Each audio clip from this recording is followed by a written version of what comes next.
Hello. Oh, wait, let me get my mic off the floor. At least there's no dog sitting on it. Hey, Sherry, are you still here? You were here early.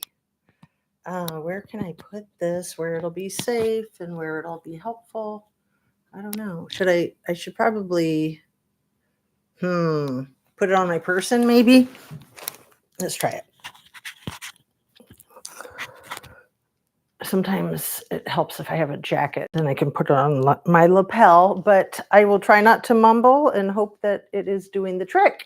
So thank you for joining me. If you are here live and want to say hi, then I know that I've got sound and everything's working, because as you can see, this is an entirely different setup from what I've ever had. So do you like it? I kind of like it. I'm kind of obsessive with my sets. And, if I was like super wealthy, I could just buy the one that David Letterman used. But I think, isn't Jimmy Fallon using that one? But I love that with all the lights of New York City behind him. We won't talk about the one sad night years ago when Farrah Fawcett thought it was windows that looked out to the city, like for real. I mean, she was... Bless her. She was definitely altered, let's just say. Let's be polite about it. So you guys, there's like a million things going on, and I have not been able to go live like yesterday. I need to fill you in on that. And let me just say that everything I say is simply my opinion for the sake of hoping to start a conversation and open up a discussion and learn something. All my videos are made for YouTube. It's an education. No, it's not an educational platform. It's an entertainment platform. But I like to shoot for education, but I like to acknowledge the entertainment factor, right? Do I have all my bases covered? So yesterday was a very tough day. Not as tough as I thought it was going to be. I'll try not to cry. I never know what's going to happen on these lives. There's so much I want to cover, and I didn't really plan on covering this, but I've been wanting to update you guys on Coco's cancer. So are you ready? Are you sitting down? I had to tell each of the kids this last night, and my husband, and I think I told him in a text, but he's a grown-up, so it's okay. My kids, I had to tell them voice to voice or in person. Make sure you're sitting down. She's gonna need to get her rear leg amputated. So that's what the jerk vet told me yesterday. And I really haven't liked this vet because of, all the cancer and everything. I think I associate that with the person, but I actually liked him yesterday. So I'm grateful for that. And, felt like we had a real personal connection. And that's probably going to be the best solution to the cancer that came back, is amputation and then chemo, I think, or maybe radiation. I don't know. He went over about 8 different options, and the safest is, to make sure that the cancer doesn't come back. It sounds like the safest is really the amputation, which I was hoping it wouldn't come to that, but I even thought that maybe we wouldn't decide to go that way, that maybe we would just go with quality of life with the 4 legs. But, dogs, like children, they adjust quickly. And thank goodness this is our fur baby and not our skin dog, to quote one of those comedians. If this was a child, I mean, come on, it'd be such... I mean, I'm grateful that it's not one of our people, although, of course, our pets are family members. And I'm also grateful that it can be treated. And I'm grateful that we're in a position that we can afford that, because it's extremely expensive, and it's not like we can really afford it, but you just do what you need to do. So yeah, each time we go to this vet, it's like $1,000, like just to say hi. It's pretty painful for us, maybe not for him, but anyway, let's get on with the cases. How many thousands of cases can we talk about in one long live? Hey, Christine, what's up? It's so lovely to see you. It's been so long. So I was just going to say, I think that I can be on for a couple of hours. Fingers crossed. I have my water, I have my cell phone, I have my notes. I'm relaxing on the couch. So it reminds me of that one channel live from my living room sofa. Have you guys seen that guy? He's funny. Anyway, I continue to find new channels. I've already put a couple of links in the description. And let me excuse the lawnmower man that you might hear in the background. I'm glad that the lawnmower man is mowing, but I was hoping that it wouldn't intersect with my live. But you just do what you got to do. I have postponed in the past, and I'm just not going to do that today since my lives have been sporadic with everything going on.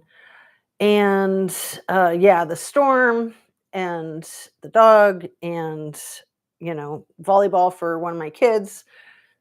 I mean, that monkey wrench is your life. If you've ever had a kid do a sport, you know that. And if you've had, like, at one point, I think I had 3 kids in 3 different sports. I just about died. Like, it takes so much to get them to all their practices. And, I don't ever want to miss a game. The away games are like, it's like, where's Waldo? I mean, I've gone to the wrong school in the wrong direction on the wrong date more than once. It's awful. Right? You parents out there, you understand what I'm talking about. And then some parents don't go to the games, and I can't really judge them. And maybe they can't afford it, like time-wise or money-wise. Like, I used to go with my small children to see the older children play in their volleyball, basketball, soccer, whatever it was. And the gas and the food, it was like $100, you guys. I mean, at least it felt like $100. Maybe I'm exaggerating, but like I said, maybe I was including like lost income as well, because I've always had many irons in the coals and run my own business, and I'm very creative with how I can parent 4 children and have a YouTube channel and have income. So still waiting. YouTube, send me my freaking first payment. Anyway, you guys are so cool. Thank you so much for being here, Christine and Sherry. Is the sound good? And can you hear the dog barking in the background? I don't think you can hear the lawnmower, but hopefully it's not distracting if you can hear it. It might be one of those pitches that doesn't get picked up by the digital recording. Anyway, how many cases can we talk about today? Oh my goodness. And how well are we going to do at continuing to try to stay out of the political mudslinging? Because, I have no desire to sling mud at anybody. I just want to stand up for what's right. And yeah, you guys know I live 1 minute from Springfield, Ohio. And I don't think Springfield is out of the woods yet. I think that there's going to be a resurgence, and I hope that I'm wrong. It is October 3rd today. It's just about 5 minutes to 2 in the afternoon here right outside of Springfield, Ohio. So I've always been really cagey about what region of Ohio that I'm in, just, for like stalkers and trolls and all that jazz. I haven't even told you guys my real first name. It's not Xena. It's not Jazz. It starts with a Z. I'll give you that clue. And I think I'm going to be telling people my first name soon. Not my last name, but my first name. Because I love you guys and I like to just keep it real. Bex is here. Hey, everyone listening and lurking while I finish working. That's a nice little rhyme. So should we just start with the P. Diddy debacle? I am so overwhelmed in a good way with so much that I want to share with you guys about Kurt Cobain, Kylie Rodney. I'll just run down my list, okay? I literally have like 10 here. Diddy, Kentucky. Well, Kentucky is, the sheriff and the judge that are friends. Yeah, they were. Maybe not so much anymore. and Micah and Madeline Soto, who I have kind of refused to look at her case or talk about it. And, I've taken a very different stance on it lately. Let me turn over my pillow so you can see the pretty pattern on there. And don't you just love all my decor? It's my home decor channel, my jewelry channel, my yoga channel, my creative outlet. Thanks for being here. Thanks for helping me have a channel, because without you, I wouldn't have a channel. I'd just be here in my living room, being a weirdo. Okay. But it's nice to be a weirdo on YouTube because, man, is YouTube not full of weirdos or what? I try so hard to be so selective in who I watch that it limits me from finding new channels. And I have found a couple of really good new channels just in the last 24 hours, thanks to Annie Ruler, for one. You guys always, my viewers always point me in the right direction. Annie Ruler sent me an email, and you guys know my email, Bex, if you want to type it in there in case anybody else wants to send me a link. And I'm kind of concerned about opening links on my emails, but if it's a name that I am familiar with, then I'll go ahead and open it. So please don't send me something that's going to kill my computer. Justice, ATOOZ@gmail.com. And I think that it's in the description of my channel, but I'm not sure. Sometimes it seems like it's in there, sometimes it's not. Anyway, I welcome emails from my viewers, and Annie is one of the people that loves sending me emails, and I love getting them. I love responding. So she sent me this link to a channel called The Connect. Have you guys heard of it? The interview that was on The Connect was with an investigative journalist named Chris Todd, who I'd never heard of, never seen. I've heard of his work, and I've seen a lot of his work because he's like all over the place. And so the one that I put the link to in the description is the one that Annie sent me. And it's about Kurt Cobain mostly. At the end, it's a little bit about P. Diddy. So one of the things that Chris Todd said that I've never even thought about because, I'm really thick in the skull sometimes. Let's see. Good to catch up live today, and love the new set. Hey, Christine. Thank you. And you got it right. Justice, ATOOZ@gmail.com. So for now, let's just say that my first name is Z because it's close to that. All right. So we'll just go with that. You can call me Justice. You can call me Jazz. You can call me Zena. You can call me Z. And, okay, back to Kurt Cobain and what Chris Todd said on this interview on The Connect. And I was starting to say this one, and then I'm like, oh, both of these I want to start with. So one of the reasons why Kurt Cobain's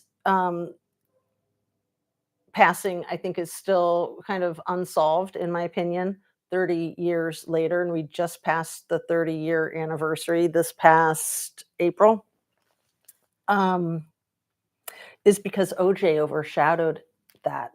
The OJ thing happened 2 months after Kurt Cobain. And for me, I was living in Portland, Oregon when Kurt Cobain happened, and OJ happened the night that we moved to San Francisco. So when we arrived to our new apartment in San Francisco so that I could go to graduate school there, our new neighbor had put a newspaper and some donuts and milk on our doorstep. She was super sweet. She was a crazy childless cat lady, I might add. But she liked us because we were a crazy childless married couple with 3 cats, and she probably had 3 also, and that's a lot of cats. Anyway, where was I? So on the cover of that newspaper when we got to San Francisco was this little article about that big, and this was like, I don't know, 7 in the morning that we got there. I can't remember. No, maybe we got there late at night and it had been printed at 7 that morning. Anyway, the incident, the double homicide had just happened the night before at roughly 11 o'clock, give or take. And it was on the cover of the newspaper about OJ Simpson's ex-wife and how he was on his way to Chicago when it happened. And the first thing I said was like, duh, OJ, you don't schedule it to be done when you're en route. You schedule it to be done when you're out of town. So anyway, and then while I was in graduate school, I had an incredible job as a nanny where I could, while the kids were at school, I could do my homework and watch like every freaking minute of the OJ Simpson trial, every single minute of the Susan Smith situation. Um, I read all of the books that came out about OJ when they were happening in real time, even though I'm not a very avid reader. I'll be honest about that because I like to be honest about everything. I kind of feel like I was functionally illiterate until I got to graduate school because I'm dyslexic and because I was always extremely sharp with math. Not anymore, but when I was younger, before I had kids, they took care of that.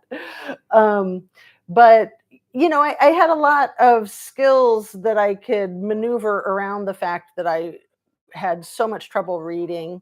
I mean, I could like read out loud. I would stumble over a lot of words. But if I was just reading to myself, I would just drift off. I would have no idea what I just read. I'd have to read it 3 times to even have a clue. And yeah, anyway, back to the cases. So OJ overshadowing Kurt Cobain was, I think, why it's taken 30 years for somebody like this guy, Chris Todd, to really hammer out the facts of the case. And one of the things he said that I didn't know, because you guys know I've deep dove into the whole situation with Kurt Cobain during the COVID lockdown. I think I always felt very blessed. For me, the COVID lockdown was phenomenal. I got a lot done. My kids, all 3 out of 4, did really well with their schoolwork. One of them did the opposite. I was able to garden a lot, and I was able to do some deep dives, like with Kurt Cobain's case. And did you guys know that his shoes were tied? I never knew this. His shoes were freaking tied, because they try to say that he did the pew pew with his toe, with his shoes tied. I mean, there's a whole lot of reasons to know that that whole thing was a pile of dog poop, but I never realized that his freaking shoes were tied. So I appreciate Chris Todd very much. And like I said, I put the link to that interview in the description. Another channel that I just found, where did I write it down? So that, look at me and my big notebook and my tiny little adorable notebook, my little Hello Kitty notebook. I wrote down the name of this channel. It's My Humble Opinion. And maybe I didn't write it down. I was writing down so much. My Humble Opinion is a channel I just discovered. And he's got under 1,000 subs, and he's really good. And I would encourage you to check him out. I have 2 of his videos linked in my description. And he talks a lot about the P. Diddy stuff. So let's try to have some linear thought process while I run down my list of talking about Kurt Cobain, Kiely, Diddy, Kentucky, Micah, Madeline Soto, and OJ Simpson a little bit. I mean, only OJ, kind of how it ties in with Kurt Cobain. But let's see. So you guys know that in Kurt's case, he had already overdosed on like 5 times the amount of H that it would take to unalive a person. And I knew that, but I didn't know the numbers. And Chris Todd has done like I don't think he knew much about Kurt Cobain's case at all until 6 months ago, and he said that he's been, like, working on the case pretty much every minute of every day for the last 6 months, and he's coming out with some kinda exposé. He just came out with a P. Diddy exposé. He's the one who published, Kim Porter's book, and Amazon took it off, of Amazon the day before yesterday because Kim Porter's kids complained about it, but, um yeah. This is a really, really dangerous situation for all of the people that know P. Diddy and the parties. And the best information that I have found to date up until this moment in time is the alleged information on this channel, My Humble Opinion. He's got some stuff that I had not heard it coincides with everything that you have heard. But also important to realize that of those 120 new lawsuits, new victims that are being represented by that law firm, that's not like a class action lawsuit. That's 120 individual lawsuits because in each lawsuit it names many people. So the only way they can do it is to make it 120 different lawsuits. And some people might say, oh, the whole thing's a money grab. Yeah, right. Like you're going to put yourself out there to be a target to get Karen Silkwooded or just the humiliation of, being torn in more orifices than one. These things are disgusting that these people have had to endure. And these are just the ones that are still living and the ones who are brave enough to talk about it. I would imagine that there's many that have passed away from a variety of different causes.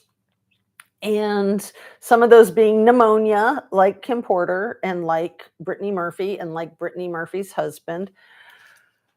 Anyway, tied separate or together? Good question, Christine. I think that the laces were just tied like on each shoe. That's a really good question. So yeah, as much deep diving as I've done on the um, Cobain case, and I watched everything that's out there, um, probably more than once. That's why it gets confusing trying to cite which movie or video it was that I got this piece or that piece from. If you're interested, I'll put some of the information in the description. But Kurt and Courtney is a really good one, and Soaked in Bleach is a really good one. It's not about his passing, but it's about him, which sets the stage for all of it. Why can't I think of the name of it? It's a funny name. Like not Menace, not Mayhem. Um, oh, movie about Kurt growing up. Come on, brain, work, please. This is why I like to come on live. It makes my brain work, and it's not working at the moment. Okay, movie, Montage of Heck. Something like that. Let me look it up. See, as soon as I pick up my phone, my brain starts to work. Montage of Heck. I think that's the name of it. Kurt Cobain Montage of Heck. I nailed it. So it came out in 2015. It's 2 hours and 25 minutes.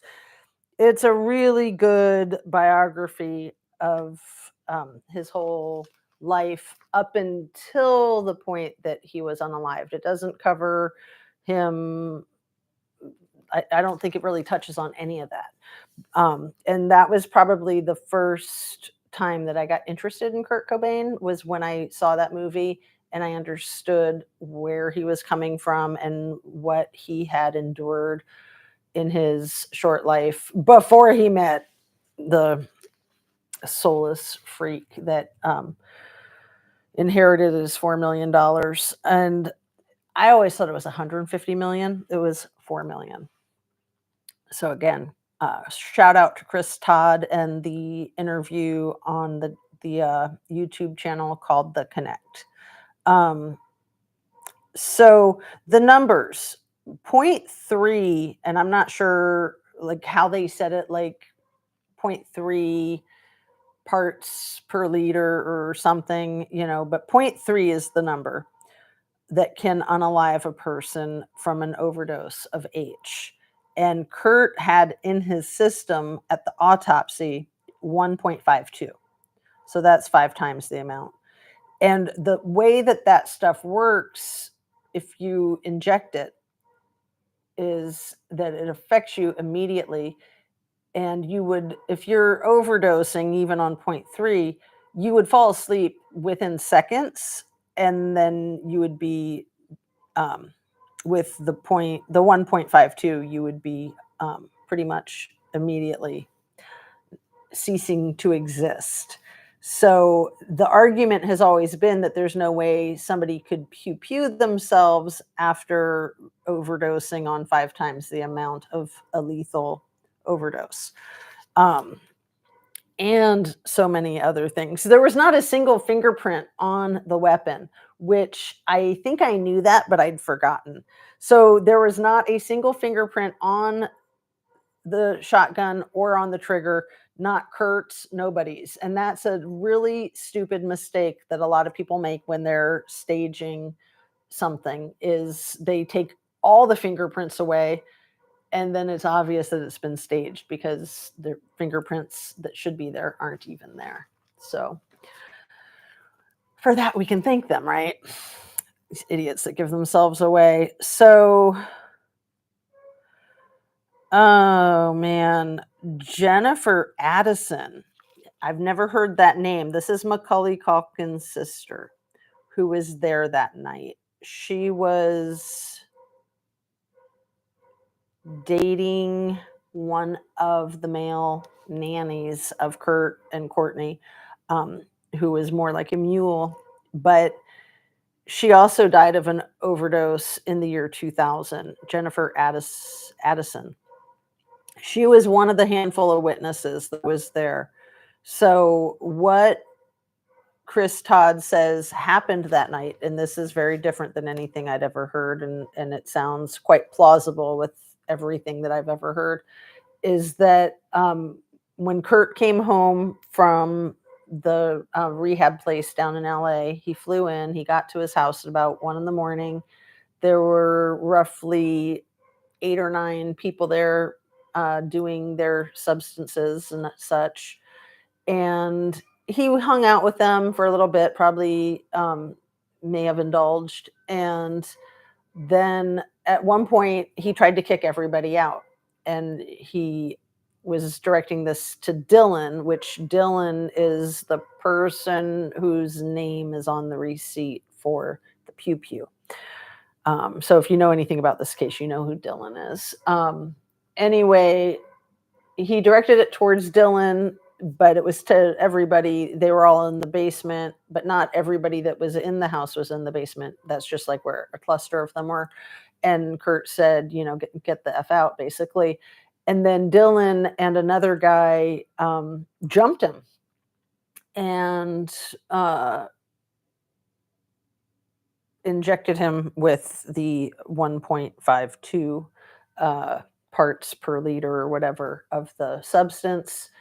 And this was in front of maybe 3 female witnesses, one of those being Macaulay Culkin's sister. And so these people have all spoken with Chris Todd. And like I said, he's coming out with this really soon. And you can see the full 2-hour interview on that link for the YouTube channel, The Connect. Anyway, after they jumped him, hold on, let me send to voicemail.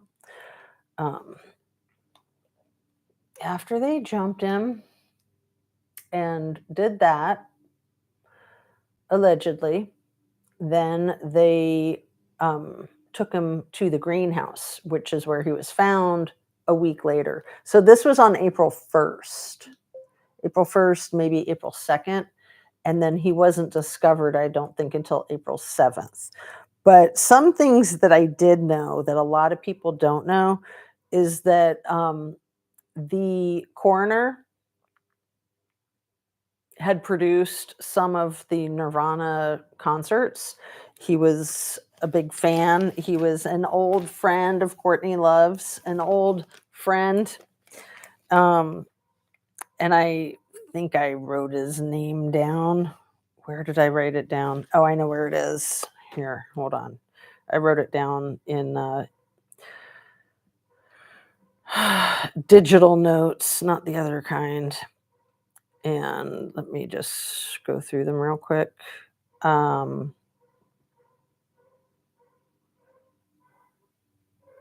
Nicholas Hartshorn is the name of, he was the assistant coroner who, the police chief, Norm Stampler, who has serious regrets about how he handled Kurt Cobain's case and has said on videotape that if he could go back, he would reopen the case, but he's not the police chief anymore. So Norm Stampler also was friends with Courtney Love, both the police chief and the coroner. So yeah. And, I've been really shy talking about the case because I have not really thought that it's going to get solved appropriately. And I think that this person, Chris Todd, is leaving the wife out of the accusations. So he's just going with this thing that these two people did this, and then they staged his Kurt's remains in the greenhouse. And he's completely leaving Courtney out of his theory, which I think is really just to spare his life, because I don't think she plays. We all know what happened to Diablo, like within 2 days of being interviewed for that BBC, which was that the, it was one of the two, I think, Soaked and Bleached, or Kurt and Courtney. Anyway, Diablo was decapitated by a train, for anybody who doesn't know, 2 days after he interviewed with that investigative journalist. And he claimed that Courtney had offered him $50,000 to pew Kurt Cobain not long before his demise. So anyway, Courtney wasn't there. She was in Los Angeles. She made sure that she called Tom Grant, the PI, to verify that she had this alibi that she was in Los Angeles. So she hired Tom Grant to go up to Seattle and find Kurt. And Tom Grant has been on the case ever since, I think, for the last 30 years. And, he recognized right away that things weren't right. And he told her, allegedly, in that very first phone call, I'm here to find the truth. And if you're doing anything suspicious, you don't want to hire me, because I'm not out to do anything except expose the truth. So, she did try to destroy him. She destroyed his private eye, his private investigator firm. He had worked for the Los Angeles Police Department, so he was well trained before he went off on his own.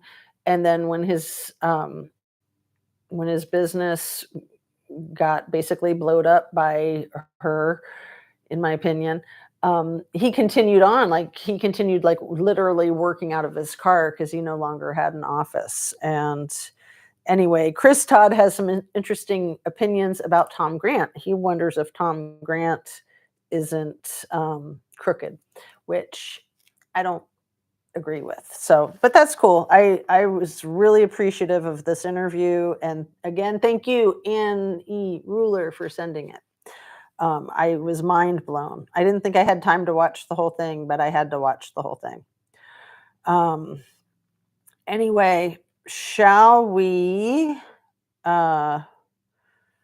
jump tracks into the P. Diddy case? before we talk much more about Kylie. I used, let's just talk about Kylie. I used a screenshot from a video, a premiere that BoobTube TV just dropped last night that I thought was excellent with an excellent soundtrack. And hey, Sherry's back. Awesome. Nice to see you. Thanks for saying hi. And let's see. Thought process. Where was I? See, I'm just too excited. I'm too excited to finally be able to come on live. So BoobTube TV dropped that premiere last night and has a great Billie Eilish soundtrack and it's just some really good clips, really good clips. So I took a whole bunch of screenshots of the clips and used one of them for my thumbnail. And I think the one I used is with what I call the Catfish crew, but namely the mini Hamburglers there. He's not so mini, you know, he's probably 6'1", 6'2", and you know, he's doing this, like Shan says, he's always got his hand covering his mouth. He's always looking in the photographs during that time frame right after Kylie went missing. He's looking really effed up. He looks like the cat who ate the canary. He looks very troubled, and you know, the covering the mouth is a weird body language thing. Let's just Google that just for fun, because you know I get made fun of, I think, by some stupid content creators for Googling things.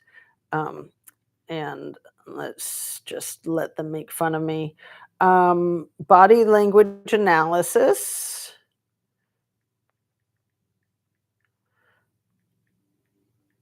And you know, I don't have the voice thing on my phone. Let's see, body language analysis, hand over mouth, covering mouth with hand. It's just so insane the way you can type anything in and get so much information. Covering mouth with hand, meaning. So let's see what artificial intelligence has to say about that. Covering your mouth with your hand can have multiple meanings, including concealing emotions. Covering your mouth can be a way to hide your emotions from others, especially if you're feeling afraid, shocked, or disgusted. Suppressing words, your brain may subconsciously instruct you to cover your mouth to suppress words that you're saying that are deceitful or unintended. Being polite, covering your mouth can be a polite gesture if you're yawning or coughing. Hiding a frown, covering your mouth can be a way to hide a frown of disapproval. Showing anxiety or nervousness, covering your mouth during a conversation can indicate extreme anxiety or nervousness. That's an interesting one.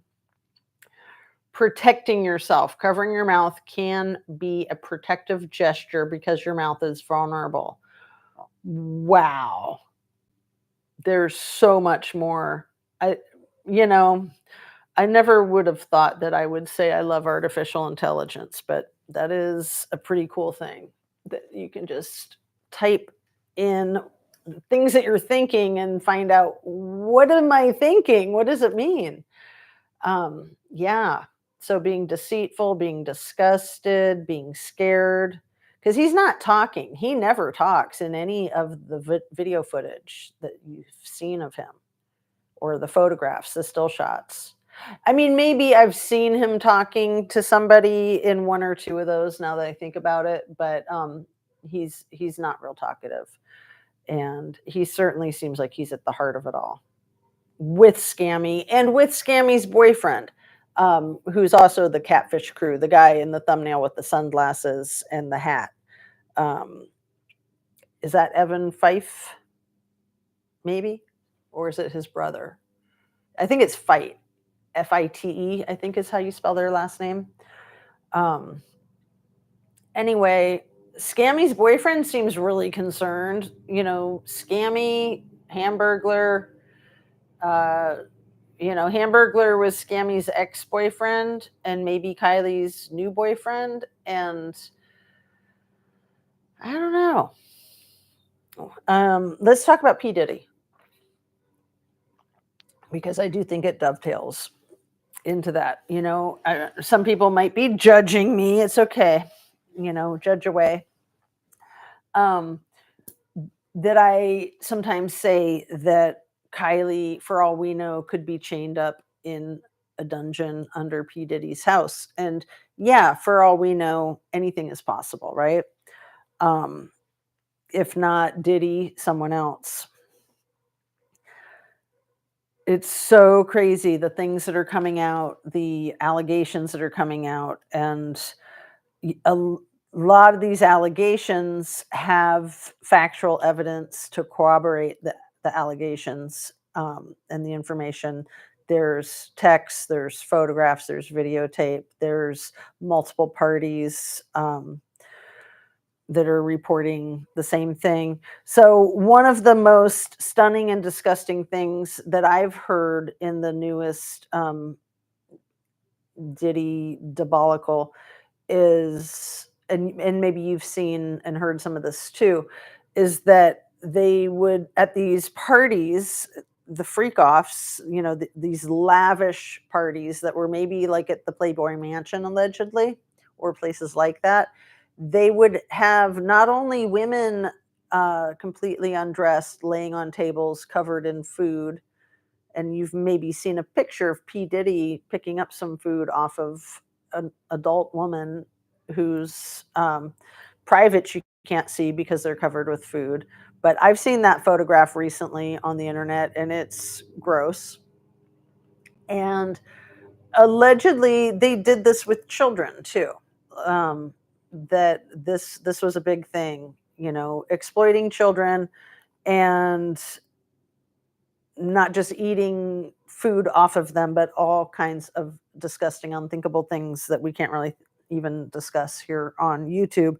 And then allegedly, some of the foster care, like Child Protective Services, may or may not have provided children for these parties. I mean, I've always heard that that can happen, that the protective services can be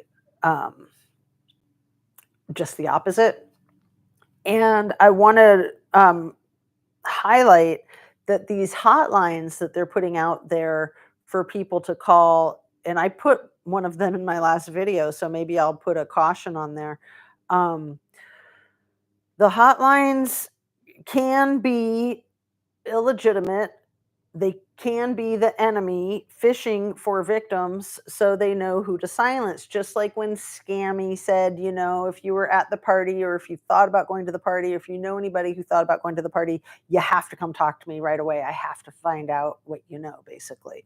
And the police were saying that too. The police were like, oh, we don't know how to find witnesses. So if anybody who's a witness to anything can come and find us and tell us what they know, so that we know who knows what, and we can keep an eye on you and keep you quiet and do what needs to be done. That could be what some of these hotlines are doing too. Some of these hotlines are probably legitimate, and some of them very well might not be. And how do you know who to trust? So you just got to be really careful, really, really careful.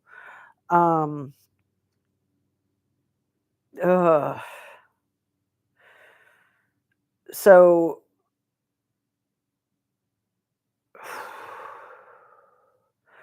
the corporate businesses that have been involved in things like the P. Diddy or the Epstein crap, corporate businesses being hotels, we know that 87% of all human trafficking occurs in hotel establishments.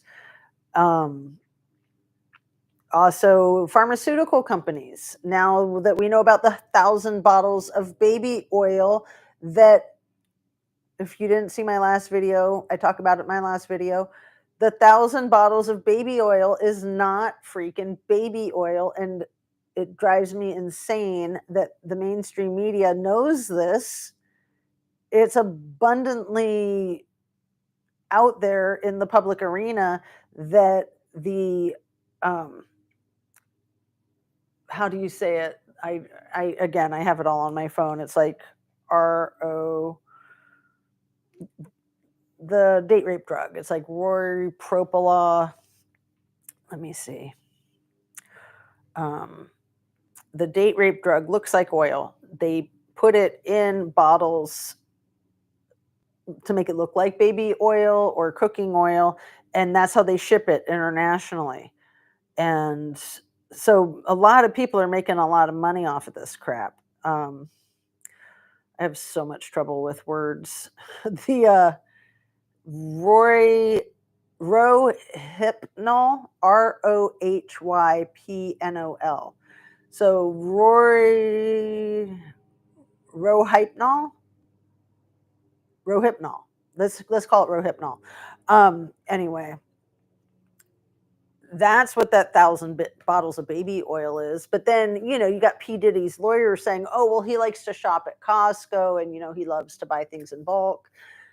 To the point that Costco had to put out a public statement to say, hey, we don't sell baby oil. And, they didn't want their name being dragged through the mud with P. Diddy and all these assaults. It's disgusting. BoobTube is here. Woohoo!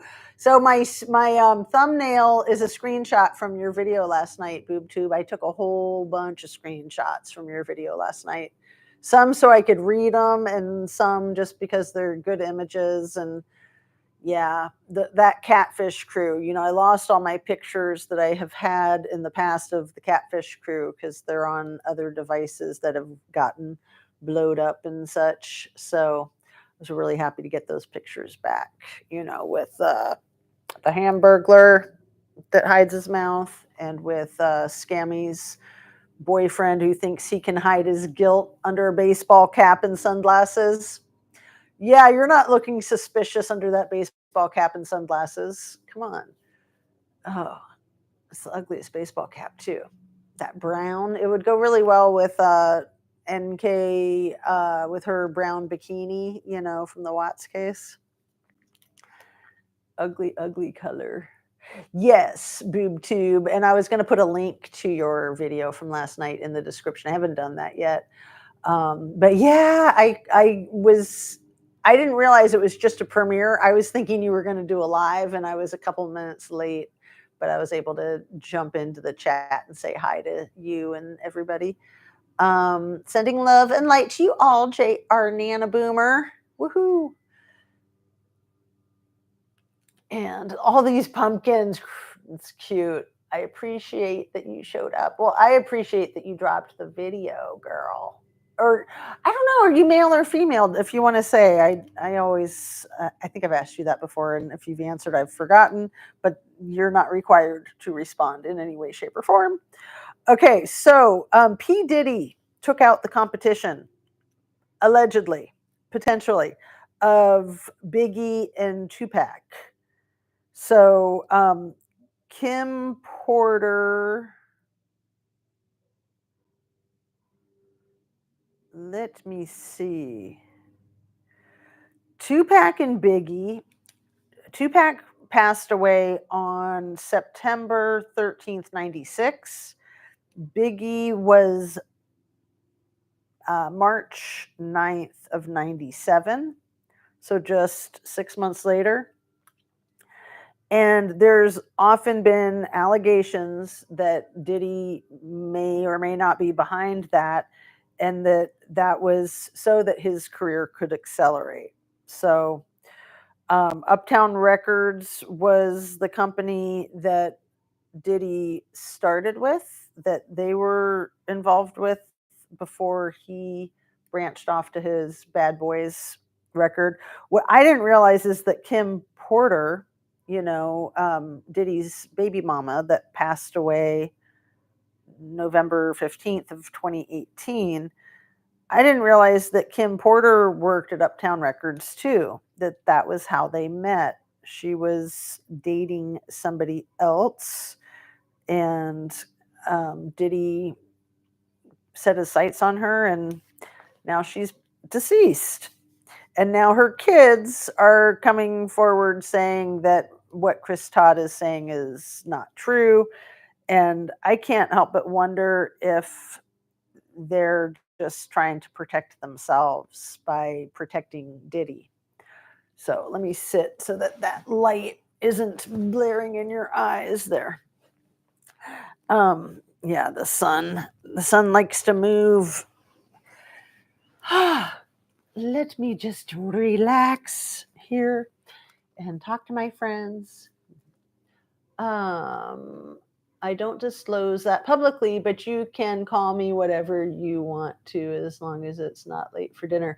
Oh, that's totally cool, boob tube. And especially in this day and age, like it does, like, how about I refer to you as them? Do you have any objection to that? I'll just refer to you as the genderless they. And yeah, I totally understand. It's taken me a long time to get comfortable to tell people that I'm right outside of Springfield, Ohio, and that my first name begins with the letter Z. That's new today, huh? We're getting closer. Anyway, and yeah, I mean, I have surveillance cameras everywhere, and I'm married to law enforcement, but still, you don't want to tempt the trolls, and you don't want to tempt the stalkers, and there's a lot of that. Especially when you're talking about all these crazy freaking cases. So, Tupac and Biggie, in the very last video of My Humble Opinion that I watched just this morning, he talks about this person who claims that Tupac is still alive and that he faked his death. And I don't know, that's pretty wild, but these things happen. I mean, I used to wonder that about Epstein. But I think Epstein was probably, taken out. He knew too much. He had too many people's names. Diddy has too many people's names. Like, this stuff can't get out there. Like, how many people are going to get taken down? And law enforcement and these lawyers are putting out public statements and requests for people that are involved, that are witnesses or accomplices, for them to come forward to get the red carpet treatment so that they don't have to go after so many people, and so that they can get more information. Annie Ruler's here. Hello from Vegas. Yeah. So Annie, I keep talking about your video that you sent me from that YouTuber channel, The Connect, the interview with Chris Todd. I've talked about that a lot already. You missed it. You'll have to catch it on the replay. But yeah, and then it ties right in with all this other crazy. I mean, these people are just so greedy and sick, and they don't have any respect for human life, in my opinion. But thank you so much for that video link, Annie. It just blew me away. I watched the entire thing. I almost watched it a second time. That's how good it was. And we got both Annie Ruler and Granny Annie. Okay. So, yeah, so all of these people that were lured to the Diddy parties, or, other folks who do this type of thing, and then they rug them so that Roy Propalaw, if I'm saying that right, I knew it worked fast, but I didn't know how fast. You guys know it takes like 1 to 3 seconds, a tiny, tiny sip of that, 1 to 3 seconds, and you're out cold. And then because it's so strong, it's really easy to overdose somebody on it, which Kurt Cobain allegedly almost passed away 2 weeks before he passed away, overdosing on it. So I don't think that was a self-harm attempt. I think that he was rugged like these other people. It's so easy to put it in somebody's drink. And then again, if it's so easy to overdose on it, just put a lot more in their drink than you would if you just want to knock them out to assault them. If you want to like end them, just put a lot more so that that one sip, because they're going to pass out after the first sip. They're not going to be able to have more of it. But I guess you could put it in their mouth too. Apparently, he had a lot of it when he was in Rome, and then the medics there were able to save his life, and we all remember Courtney Love walking behind him into the medical facility and flipping off everybody. Has quite a different connotation to it in hindsight. At the time I thought she was just being a badass punk rocker. I was never a fan of hers, don't get me wrong, but I didn't really read anything into that other than her just being her. I flew through Ohio not too long ago at 85 miles an hour. Don't tell your husband. Well, boob tube, I will tell you that a lot of law enforcement are not allowed to pull you over for speeding for whatever reason their jurisdiction gives. But I put on my community post a few days ago. I wasn't going to mention it because it was so crazy. A few days ago, it was really hot, and I had on a long sleeve shirt with a little like half tank underneath, and I was taking my daughter somewhere, and I was overheating, so I took my shirt off because I had this half tank on, and it was cute. It was black with roses, and I actually had a bra on underneath it, so it wasn't too risque in my car. And a cop was driving towards me, and he slammed on his brakes as he passed me, and he spun his car around on this 2-lane road, blocking traffic both ways. And then he turned on his lights, and he was coming up behind me, and I pulled over. I was thinking, there's no way he's pulling me over because I wasn't speeding. But maybe he's pulling me over for something. I don't know.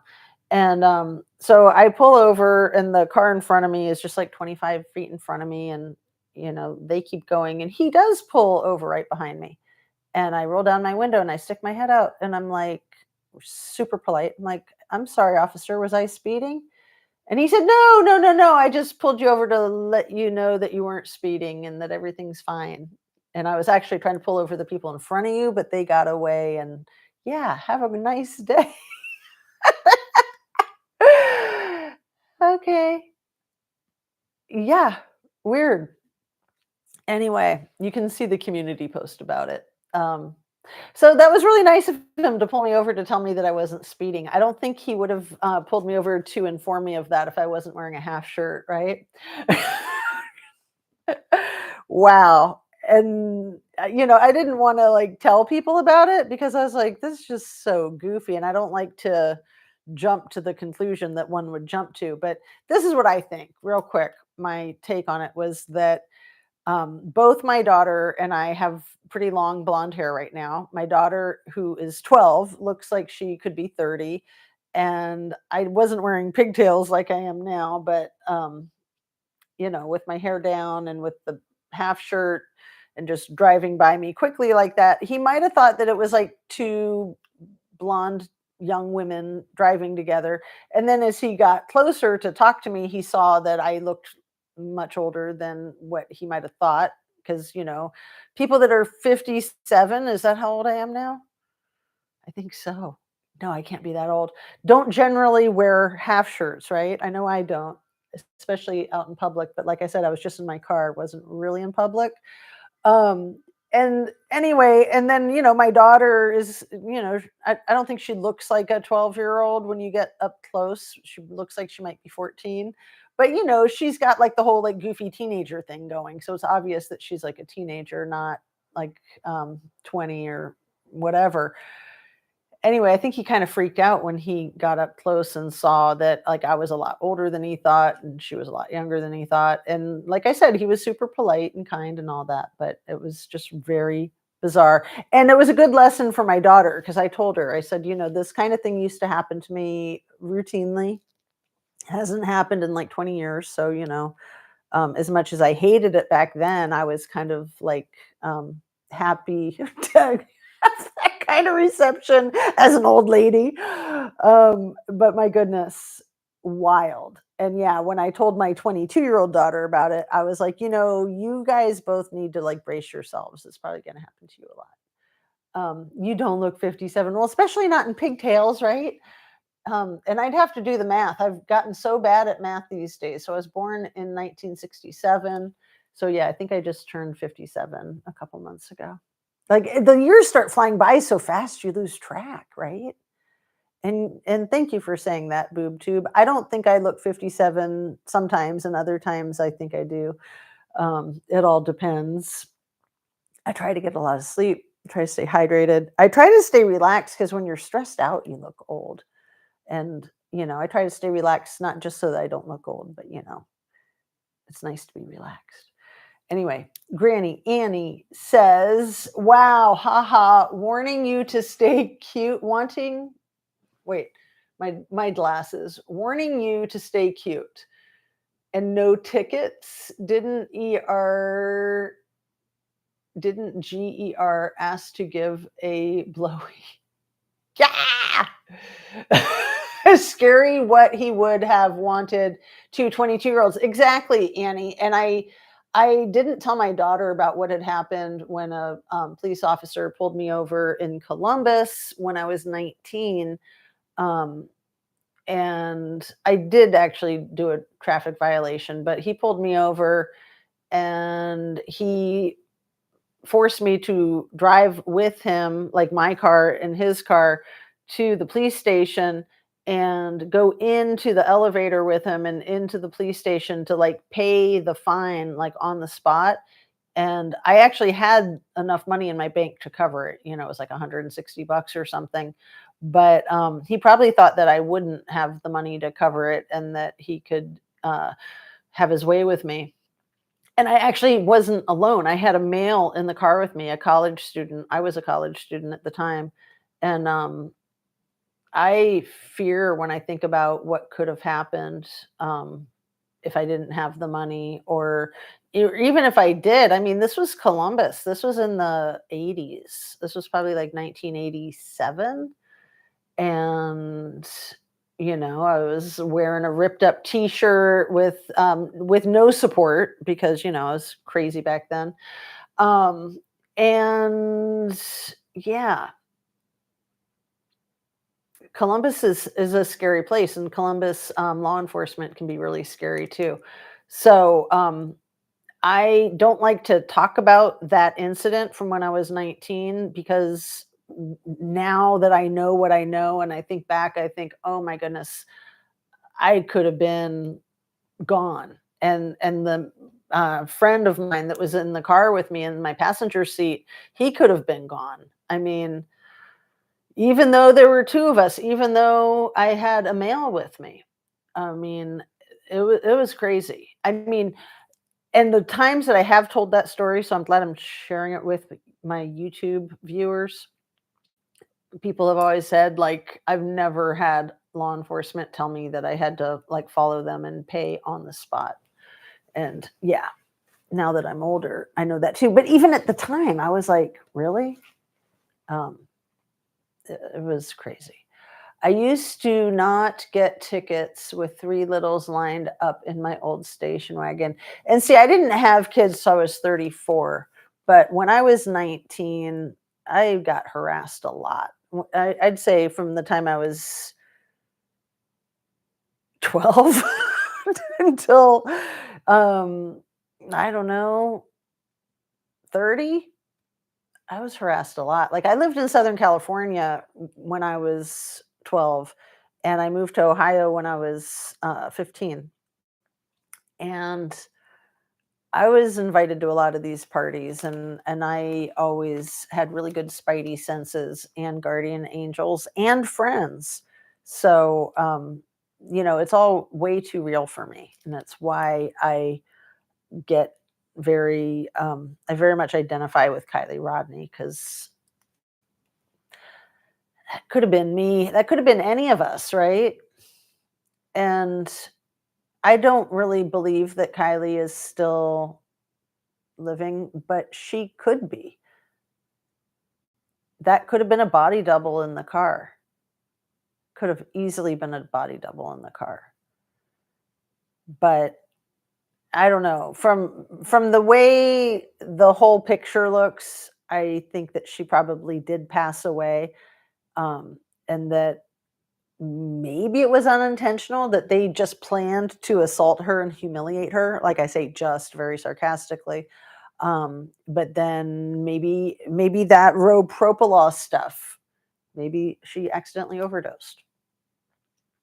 Maybe the combination of that with the friendly fight with all the other assaults took its toll.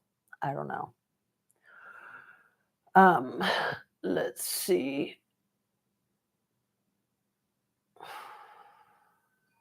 My grandpa once warned me that time flies the older you get. Don't blink. He wasn't wrong. I know. I know. I always say, look what happens when you blink.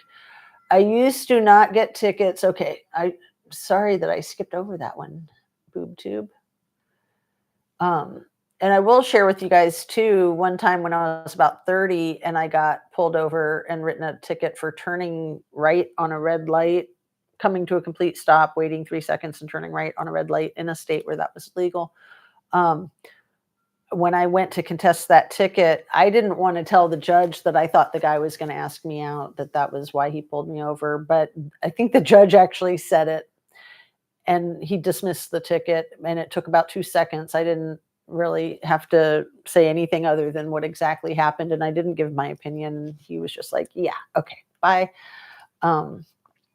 That was super annoying, and like I said, that kind of thing used to happen a lot. And yeah, it's harassment. It's absolutely harassment. But I like to joke too, if they're good looking, it's flirting. If they're not, it's harassment, right? Hypothetically, could be a double, even if she is deceased. I do not think she's on this earth anymore. Yeah, it definitely could be a body double. And then, that did not seem to be her body, or a lazy me did autopsy. No, a lazy Emmy. Yeah. Okay. So much crazy. So where to go with the crazy next? I wanted to talk about Micah and Maddie Soto, because they both deserve to be talked about. But before I talk about them, I want to talk more about the sheriff and the judge in Kentucky, because we all know they had that preliminary hearing. Oh, sorry about that sun glare. I'll keep moving. Now I'm like only in half of the frame. That's okay. I'm not going to move the thing, because then it'll fall over. And we've been there, right? You guys have you seen those videos from last year where I had my cell phone and it fell down, and I put it back up and it fell down again, and I kept going with my live. Anyway, not doing that. Let's stay focused on what I was saying about the judge and the sheriff in Kentucky. Okay. So apparently they were good friends, and they'd been good friends for a long time. They went out to lunch together at the little place a few doors down often. They even ordered their regular, which was like chicken wings and salad. $13.99 for chicken wings and salad. Like, they better be delicious. Come on. For lunch? Like, that seems overpriced to me. Kentucky? That's just weird. I don't know. Maybe it's hard to get food down there in the Appalachians. I'm not saying that to be facetious. I'm saying it seriously. Like, when you're in Hawaii or Alaska, you have to pay that much for a latte because they have to ship everything in. And those Appalachians are serious, man. Don't mess with those Appalachians. I mean, not the people, but the mountains. Like, those are seriously hazardous roads to drive on. So MPD plainclothes night sent off the male student saying they would get girl home and didn't, gave her drunk in public and sent her solo. So wrong.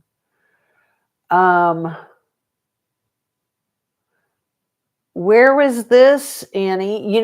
As I'm reading it and not really sure what you're talking about, I'm thinking Moab Police Department. They weren't plain clothes, but they did something similar almost. Sent off the mail. They got Brian Laundrie a room at a motel, and then they told the adorable blonde, skinny, scared chick to go sleep in the van alone in the wilderness, right?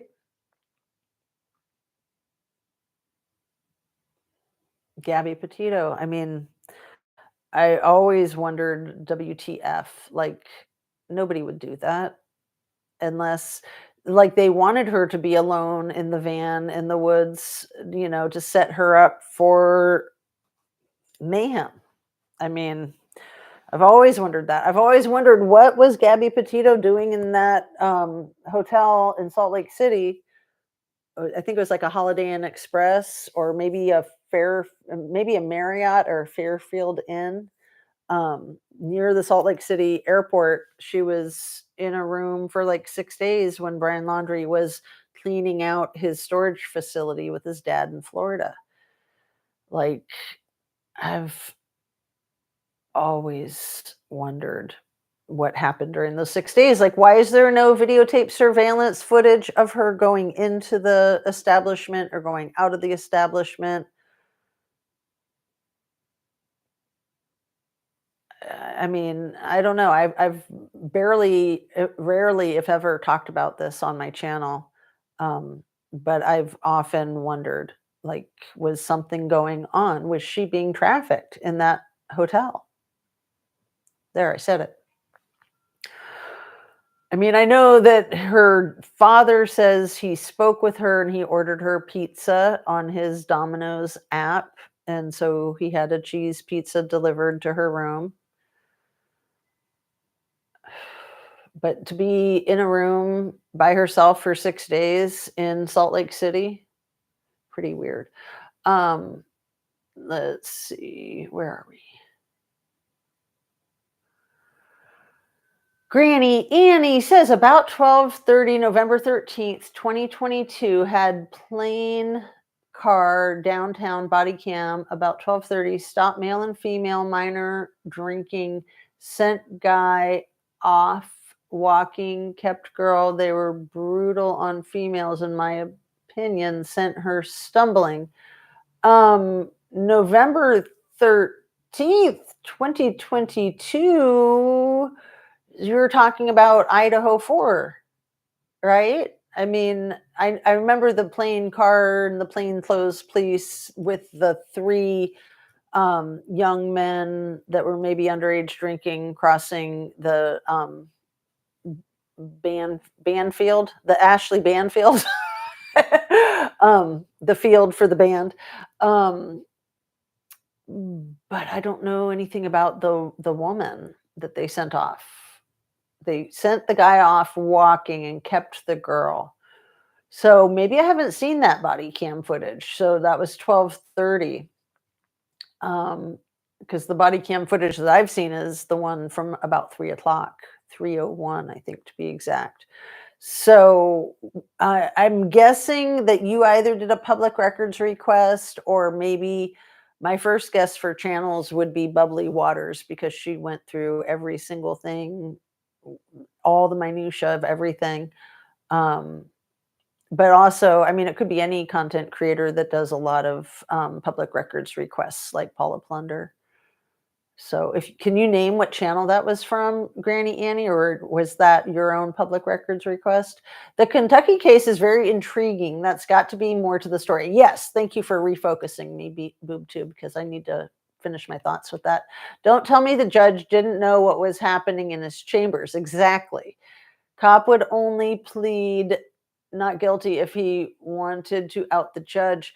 Well, I'm thinking that there's a whole lot more to out than just the judge. I mean, you got that deputy.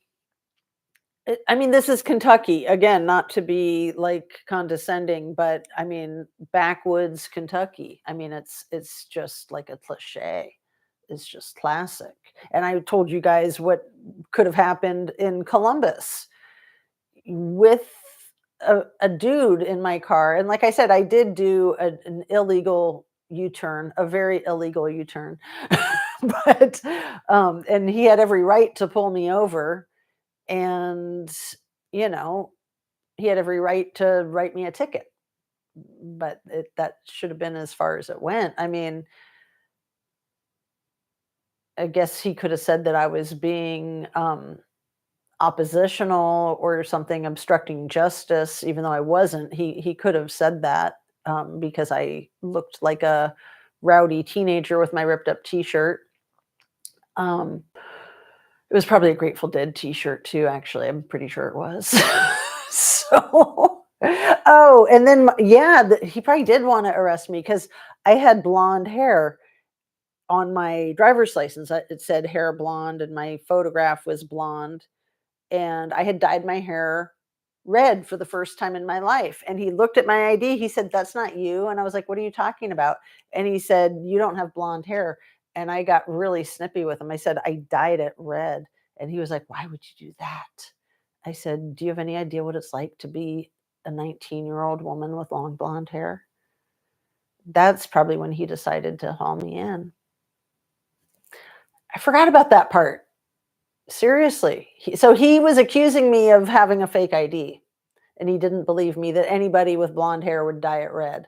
Because that was before the whole like movement where everybody was dyeing their hair red, when red was like the new blonde a few years later, right? I started that. So yeah, the Kentucky case is very intriguing because the underaged, the 17-year-old daughter of the sheriff who was allegedly on the judge's phone, but then you have that lead detective saying that he didn't confiscate the teenager's phone. He didn't talk to anybody about anything. He doesn't know anything about the case. The lead detective, I was just like, what? Did it take you 4 hours to get there too? Is that the next thing you're going to say? I mean, he said that he got there right away and that he spoke with the sheriff, but they didn't talk about what happened. What they were just like, "Oh, hey, what's up? Yeah, hi, nice to see you." Ah, these cases are crazy, and they're all stacking up on each other. Like I couldn't believe that the day before yesterday when they had the preliminary trial or the preliminary hearing, and then right after that they had the presser with the lawyer for the 120 accusers of P. Diddy. And the things these people are saying, the torture and the, I mean, it wasn't just um, assault with humans, you guys. It wasn't just assault with humans or objects, it was other things that are not human and not objects. Trigger warning. Sorry, I didn't say that sooner. Let's see.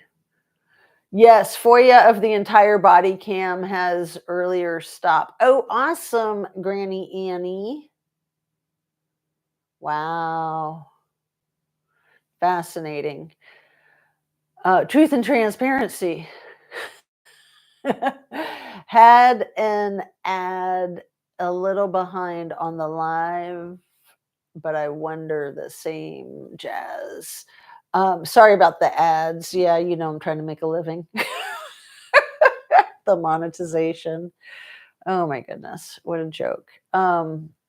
Yep, that's what the word on the street is. Boob, the ads is why I switched to Annie for jazz. Every ad helps. Oh, you're so nice, Granny Annie. But the problem is, even if you pay the premium to not have the YouTube ads, I realized this just recently because I'm always thinking I want to get that premium so I don't have to deal with the ads. But then the channels where they spend like 10 minutes in the middle of their video telling you about the product that's sponsoring their show, it doesn't take care of those. I mean, at least you can fast forward through those. Yeah. And then a lot of the ads you can skip over, but not all of them. And yeah, I mean, it's really nice that you'll torture yourself through the ads so that I can get a few extra pennies maybe someday. appreciate it. It's especially the thought that counts. And the cop probably knew the judge would never get held accountable in court. Right, boob tube. That's what I'm thinking is that, the most powerful person in a rural area is probably not the judge. It probably is the sheriff. And when you think about the Kylie Rodney case, think about Sheriff Moon, think about Sheriff Woo Woo. But the judge has a lot of power. But if this is like this big thing of all kinds of P. Diddy types of stuff going on in the judge's chambers, and like, why is that camera there? Because typically you're not going to have a surveillance camera in the chambers. You're going to have it like maybe right outside the door for safety. But what goes on in the chambers, you're going to want to have private. But I'm thinking that that camera might have been put in there for voyeurism with what the deputy was doing in there. And, the sheriff had to know what the deputy was doing in there. And yeah, the judge probably knew what the deputy was doing in there. I mean, it was probably this big open secret that this is just the tip of the iceberg, is what I'm trying to say about the whole Kentucky thing. Let's see. How far? We're just like almost an hour and a half. Oh, I'm just so glad to be able to come on live and to not be pressed for time. It is a little bit after 3, so I can't lose track of time. Let's see. Where are we at?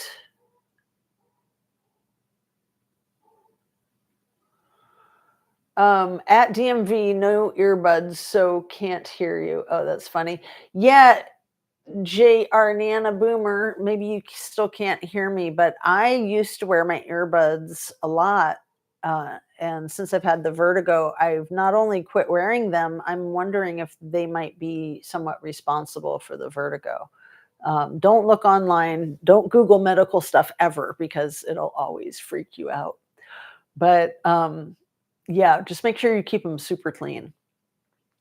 Yes, I know they help her. That's why I don't hit skip on it for her. Oh, you're so sweet. But you can hit skip. You have my permission. They're not paying me anyway, so screw them. Let's see. Hi, eating, reading, and listening. What case are you talking about? The Ellie and the girl. Well, watching the world. How many minutes ago was that? Just like 3 minutes ago. I could have been talking about myself in Columbus, or was it Granny Annie talking about the girl in Idaho? Let's see. Taking her solo. Oh, and then also I was talking about Gabby Petito. No problem. The Kentucky sheriff. And hey, Christine. Fred Field missed first hour. We'll catch replay. Thanks for coming in. Lovely to see you. And if there's anybody that I missed, I apologize. I think I've caught most people. But yeah, it's crazy how your eyes can just like jump over something without you realizing it. Let's see. The lead investigator not taking daughter's phone seems like a cover up. Totally. Thank you. 100%, in my opinion, for possible other adult men she may have entertained, in my opinion. It could be so much worse, though, Granny Annie. My thought process is that there could be people like the judge basically blackmailing her that if she doesn't do favors for them, that she could be the cause of her daddy losing his job. I mean, anything's possible. Truth is always stranger than fiction, right? Seriously. I'm just noticing how cool the lighting is getting, because one of the problems with having the YouTube with the video, and I think why a lot of people don't have themselves on video, is because as the light changes, the ambient light, it like changed the whole set. It's looking so cool though, the way those blue lights are in the background. I love it. And then you can see the way the right there over the shoulder, the way those like plant leaves are blowing around, or the sun is moving around. See, there they are. I'm trying to block that so you guys don't have the glare. But yeah, the ambient light's doing some super cool stuff with my set. I love it. Anyway, not to be distracted by the squirrel. Let's keep staying focused if possible. So yeah, I've been talking about 10 different cases, sort of, kind of. I have my notes. I was planning on that because my videos have been so sporadic. So I did a live, I think the day before yesterday, but I think I had to skip 2 days in a row before that. And yesterday I had to skip because of the vet with Coco. And the good news is we can probably get rid of the cancer with the leg amputation. And so then it won't take the years off of her life. And I don't think it'll really take the quality out of her life either. Like, she's a super intelligent dog and she'll probably wonder why the hell we did that to her. But, she'll bounce back. I mean, it's better that it's a back leg than a front leg. And then my younger kids were so cute last night when I told them. They were like, which leg? Oh, it's the leg that's her bad leg anyway. I'm like, oh, good. Then we'll just take her bad leg. Good thing it's not the good leg. Because, yeah, she has a little bit of an arthritis or something in one of the knees. And maybe that's why. Maybe it's all connected. Anyway, hopefully they can get it all. And then she can be cancer free. Let's see. Heard that was the cop versus the judge. So the other thing I'd like to go back to, because up front, I thought that the judge and the sheriff were married to a couple of sisters, but it's the DA and the judge are married to a couple of sisters. And so the DA had to recuse himself. And then that's why they did the preliminary hearing in another county, is because the DA and the judge have wives that are sisters. This is a town of under 2,000 people, you guys. So they're all cousins and friends. And there's not a single person in that town that doesn't know everybody. I mean, even if they're like a hermit, even if they're agoraphobic, they're still going to know everybody and their grandmother and their aunt and their uncle. Under 2,000, that's just itty bitty. Absolutely. Let's see. Been dying to say that in my best Barney voice. Oh, the hey Fred. That's funny. I just noticed the whole change in the background. Isn't it cool? I just invented it today, you guys. I love it. I'm going to have to take pictures. I mean, it would be nice if I could just leave it like that, but the dogs and the kids and everything. It's not my studio, it's the living room. So anywho, I just wanted to be in a more comfortable chair today. The chair in my studio is not very comfortable, and I knew I wanted to do a longer live, so I just set up a whole new thing. Let's see. And it's fun. I love, home decor is totally my thing. I'm obsessed, I'll admit it. The set is really cool. Thank you, dear. What one leg when you have four? What is one leg when you have four? Yeah, that's cute. You know what the vet said? Thank you for reminding me of that, Annie, because he was really nice yesterday. He said that kind of a joke in his field, in his line of business, is that all dogs are born with an extra leg. I didn't quite catch the humor because I was so devastated. Like, that was the way he was trying to defer the horrible anxiety that I had when he said amputation. But I had been thinking amputation for like a month. Like, I don't think I've said it to you guys. Maybe I have. I just kind of figured that, because with cancer, you just want to be thorough. And they're not sure that the cancer is spread too far into her leg, but they can tell that it's spread a little bit. She had her CAT scan yesterday. So there's like a lymph node that shouldn't be affected that is. And so they're worried that there's more because it's right on the bone. So that's why they're like, we should just get the whole leg so that they can get all of it and not have a reoccurrence. But there's also many other choices that we can make without the amputation. It's just that then we probably wouldn't get all the cancer. So I want that freaking cancer out, gone. Cop and judge shared lunch that day just before. Right. So they went to the little restaurant. I forget what it was called. They had a table seating outdoors, and they both ordered the regular, which, I guess they go to this restaurant together for lunch a lot. And their regular is wings and salad, which is $13.99, allegedly. That just seems really high price. Like around here, there's a place called Roosters that has really good wings and salad. But I usually just get the salad and the deep fried mushrooms. So I don't know how much it would cost for the wings and the salad together. Their deep fried mushrooms are so good. Anyway, and they have homemade dressing, so they're dressing with the deep fried mushrooms, like the ranch, and then the salad dressings are just phenomenal because they make them fresh every day. Roosters, if you're ever in the Dayton, Ohio area, go to Roosters. It's the best. It doesn't look like it's going to be that good from the outside. It almost looks like a Chuck E. Cheese kind of thing, except with a chicken. But it's really good food, super good.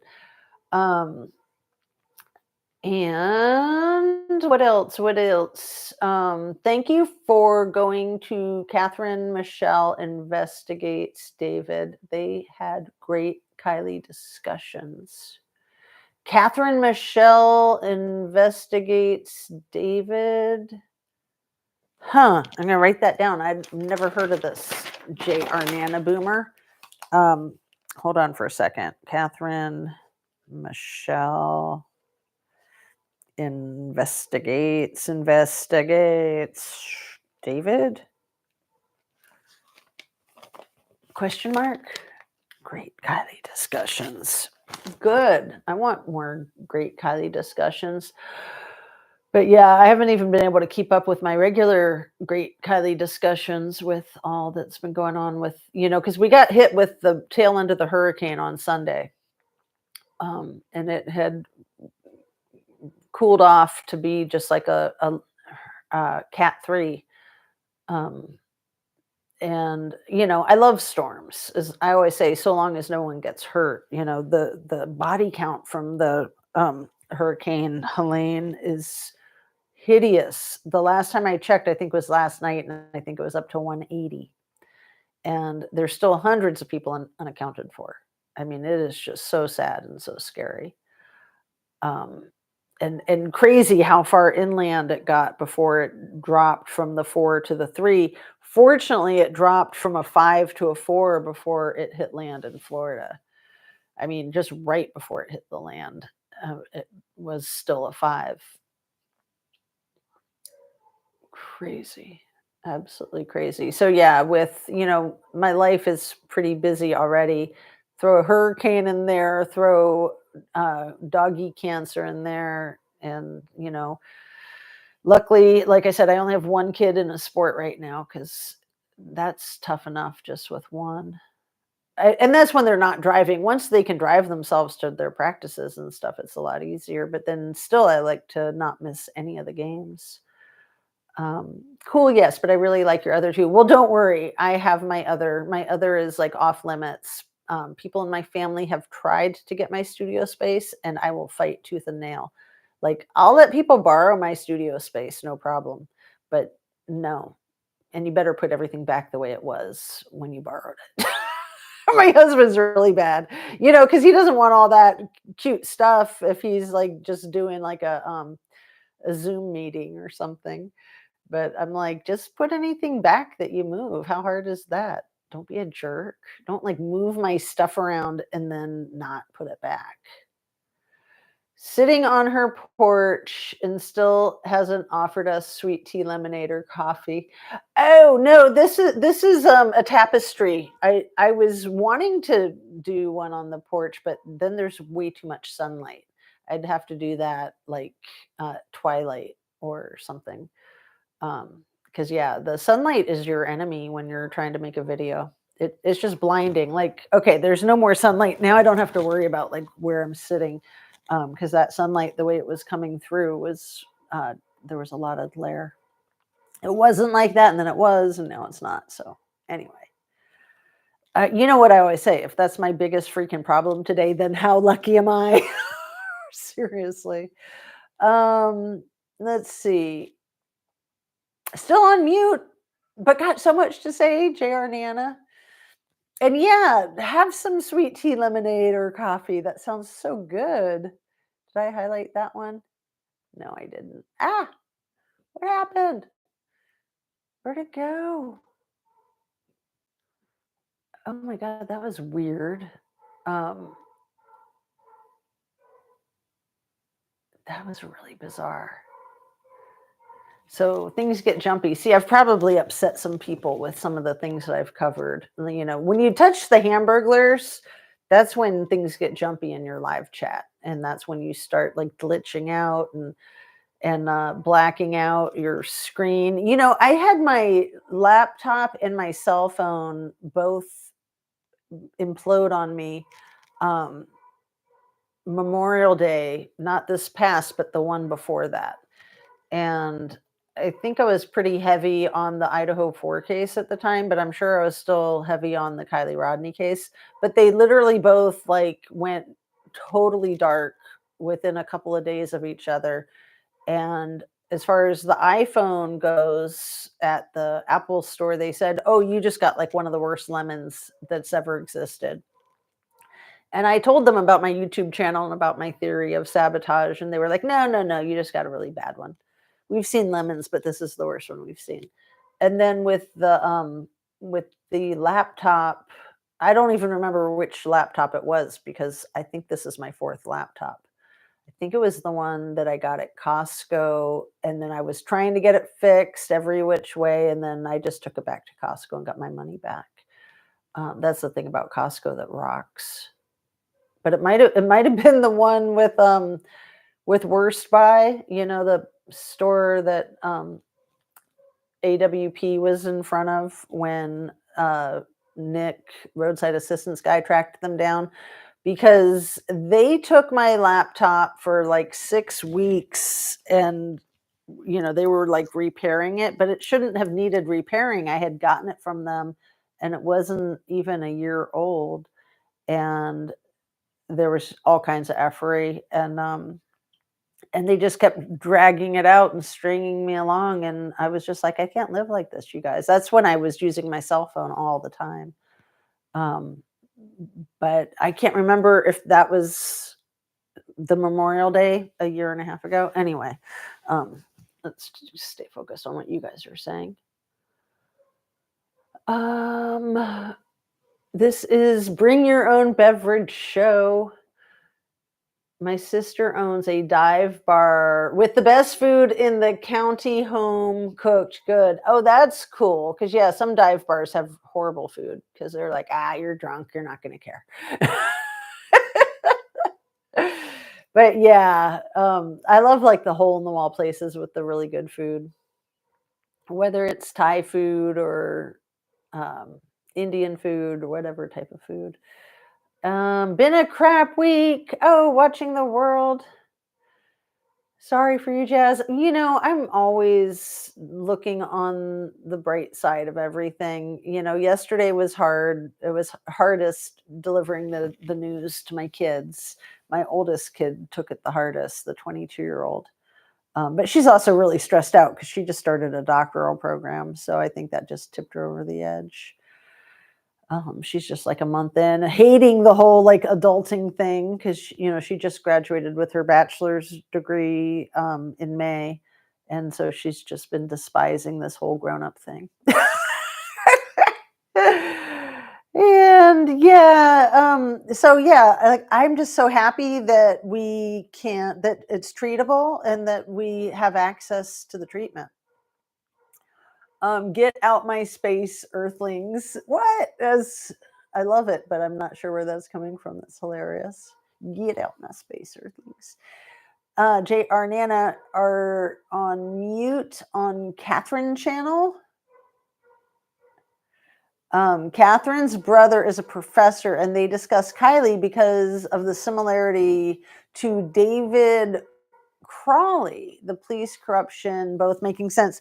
Thank you, J.R. Nana. Let's see, David Crawley. I'm going to write that down because that's not a case that I'm familiar with at all. But yeah, the police corruption is sort of what threads every single one of these cases, including the P. Diddy crap.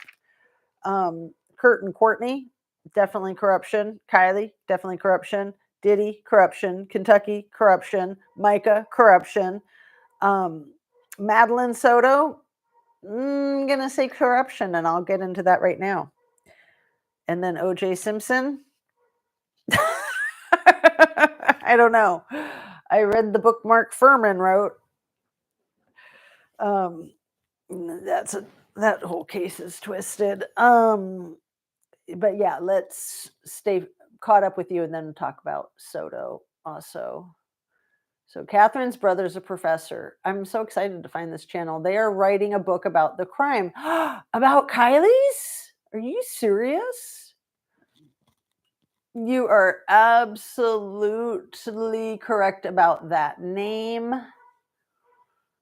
JR, interesting. When case is slow, I need something. Crawley will be it.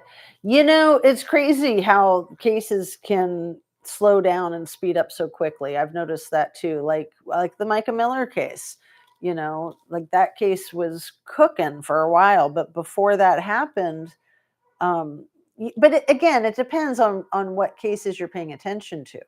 You know, like there's certain cases that I just will absolutely not look at, like that guy with the tattoos on his face. Like, no, I know nothing about that. I don't even know his name. I don't want to know nothing. I don't know anything about the reindeer crap. I don't want to know anything about so many of these cases. So I was that way about Madeline Soto too. You know, what little I knew absolutely made me want to vomit and gag and hurl. And the more I learn about it, the more I want to gag and vomit and hurl. And I want to shine light on it because there's so many Madeline Sotos, like there's so many Kiely Rodneys. And also for Maddie herself, like she deserves to not be forgotten. She absolutely deserves to not be forgotten. Like that poor little girl, what an awful existence she was subjected to. What an awful excuse for a parent. And yeah, when cases slow, that's when I like to just dive deep into things too. So, you know, it's almost, it can be stressful sometimes when there's too much to learn about, like a couple of days ago with the new Diddy lawsuits and the preliminary hearing with the judge and the sheriff in Kentucky, well, the deceased judge. There's so much going on right now, and I've noticed that with YouTube, with true crime. For me, it really feels like it's feast and famine. It's like it's hard to strike the balance. So, and it's all about balance, right? Welcome to adulthood. I know. You know, I'm a huge fan of the Catcher in the Rye story by J.D. Salinger, and it's all about how effed up adulthood is. Childhood is where it's at. Kind of like the Christopher Robin effect, or you know, what am I trying to say? Not Christopher Robin, but the Peter Pan syndrome. You know, just never grow up. So yeah, adulting sucks. Then there's Aaron Mall, who was doing a Kylie live stream when she was found, and he didn't know what to do. He's a documentary director. Huh. Interesting. I'll have to check that out. Doing a live stream when she was found, like, was he live streaming like the AWP stuff live stream? Aaron Mall. Yeah, I'm always looking for other content creators that I really enjoy, because I just think there's a lot of them that just don't cut it for me. So Maddie Soto, sorry, I will echo. So law enforcement will pay attention to Jen's spending. Sick. And some creators get mad. But mom went to her doctor appointment. So if Botox was medical, in my opinion, her $350, why cancel? Right, right. Oh, Granny Annie, you're always on it. And yeah, let's talk about that for a few minutes, because it gets into the whole CP rings, that it sounds like Stephen, I don't even like to say his name, the perpetrator, SS, he knows people, and he's got connections to people. If he has 32,000 images, he's part of the whole thing. Oh, look, now the sun is coming through. Now I have to sit like this. Well, I don't have to, but just if it is a glare. I don't think it's glaring though, is it? It's on me. Get away, sun. Okay. We'll just let it be. We'll have the blue on this side, the sunlight on this side. All right. And look at all the Disney connections. Exactly. I lived with this abuse with my stepdaughter, thinking she was pregnant. So sad. Annie, maybe that is what they fought about. She wanted Maddie's birthday money. Yes, he was doing a live when AWP found her, and I have a list of over 200 channels with Kylie playlist. Now I'm driving. Yeah, JR Nana, I know you've got that playlist. I have to check it out. I think I've tried, and I don't know. It might have confused me. I'm easily confused. Anyway, I appreciate that that's what you're doing. And yeah, don't be typing when I'm sure you're not typing. You're probably doing voice to text kind of thing when driving. But yeah, it's so dangerous. It's so hard to just put down the electronic device and focus on the safe driving. Annie, maybe that is what they fought about. She wanted Maddie's birthday money. But didn't she have a lot of money? I mean, I think she was probably selling stuff like Steven Stearns was. Yeah.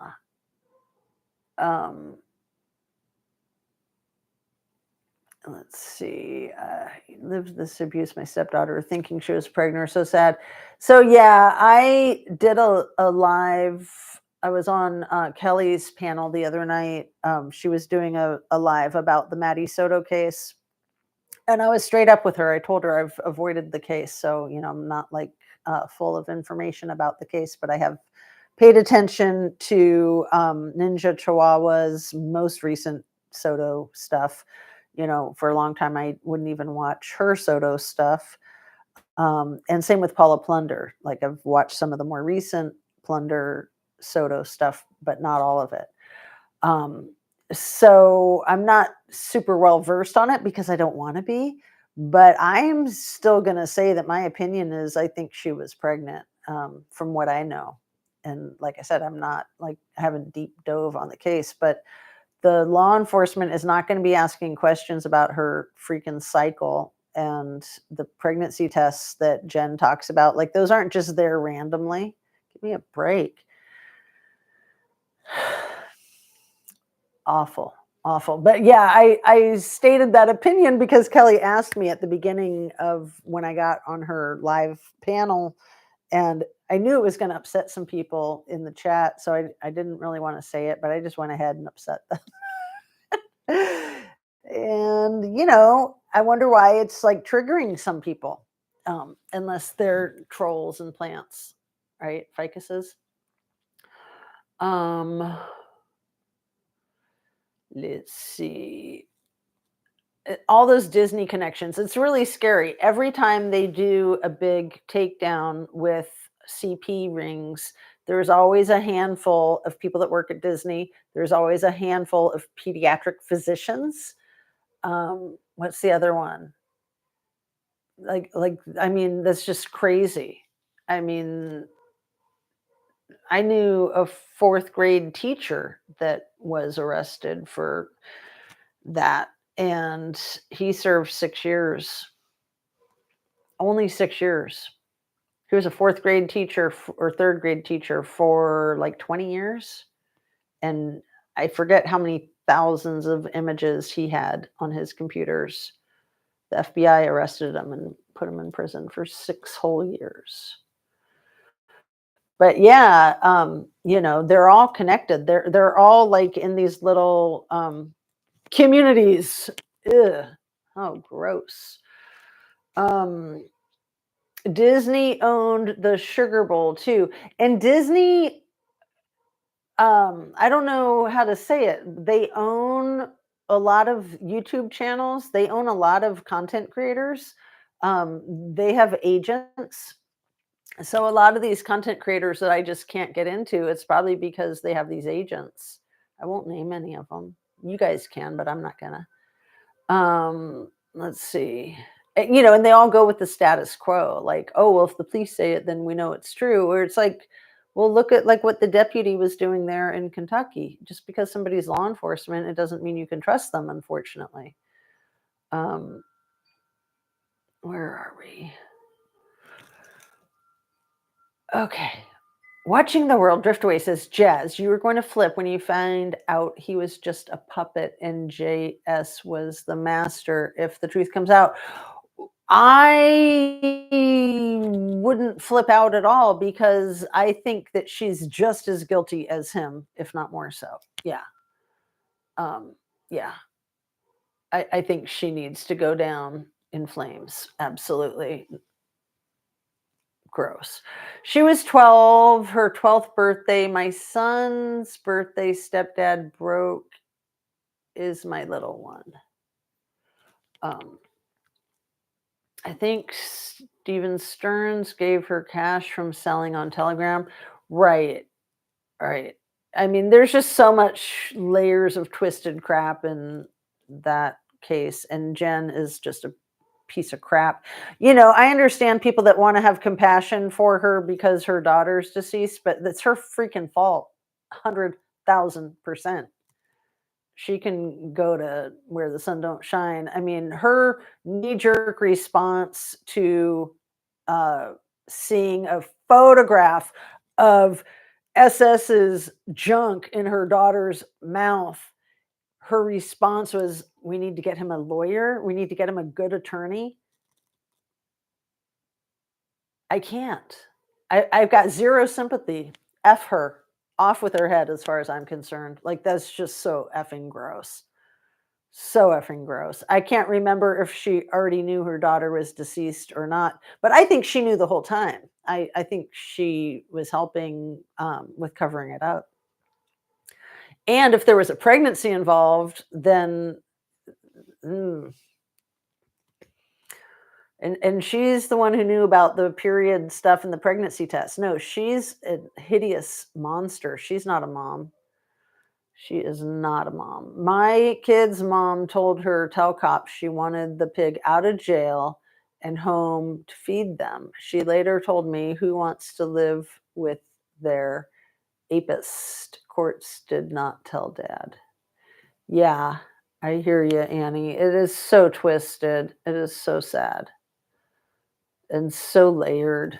Cops and judges and CEOs too, right? I mean, the whole thing with these corporations making money, like the pharmaceutical companies making money that are producing the baby oil the stuff that they put in baby oil bottles to disguise it as baby oil that is going to cause many people to be hurt and some unalived. Cops and judges and CEOs too.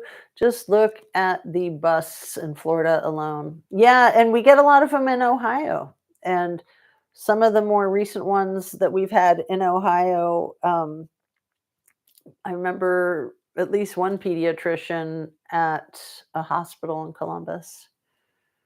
Ugh, and Ohio has a lot of really good medical stuff, but Ohio also has a ton of trafficking, and that type of trafficking dovetails right into the human tissue trafficking, and Ohio's notoriously hideous for the trafficking.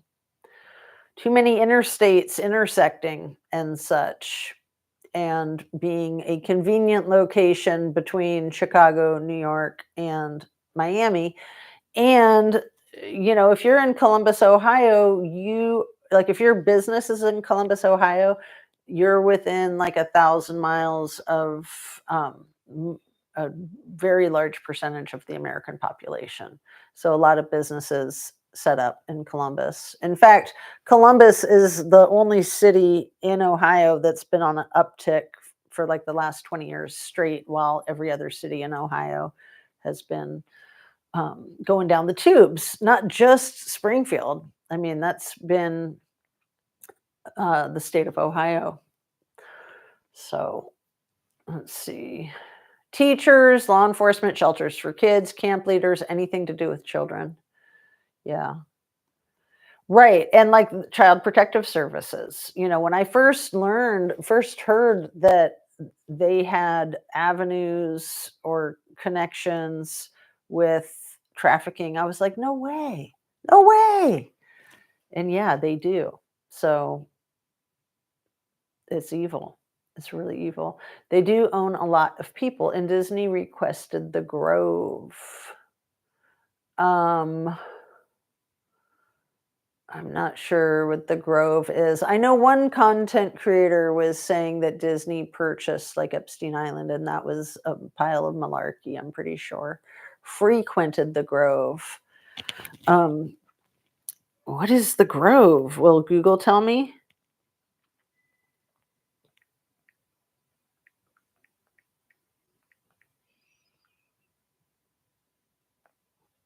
I don't know that Google knows.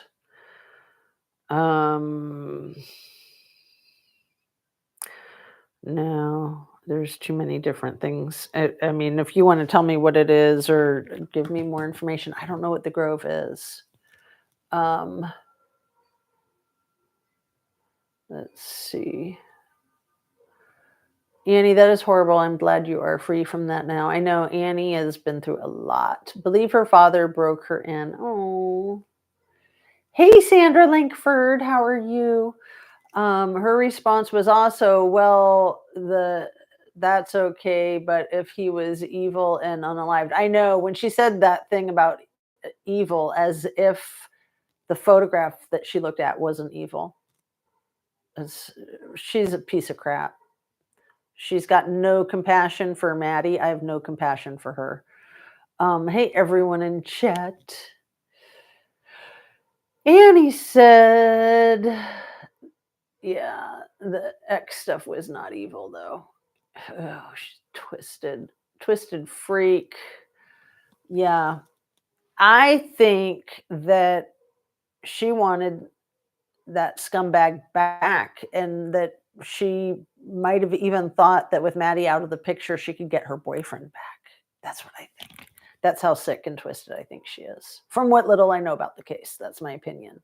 It's definitely sick stuff. It is a port to the east also, isn't it? Shipping to other countries. Columbus, oh man, we haven't even gotten into the Wexler stuff. Wexler and Epstein were like this. So Wexler is the guy who owned Abercrombie and Fitch. So he's Columbus.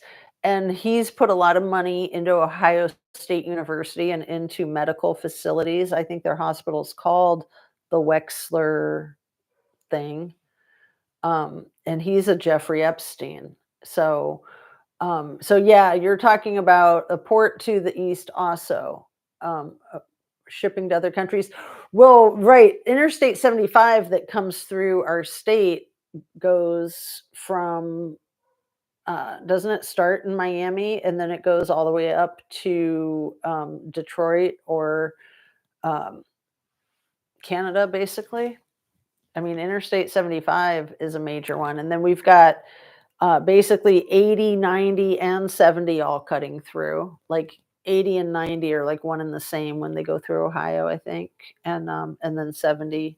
And so the intersection of 70 and 75 is Dayton. So Dayton's really bad. It's just north of Dayton. It's by the Dayton airport.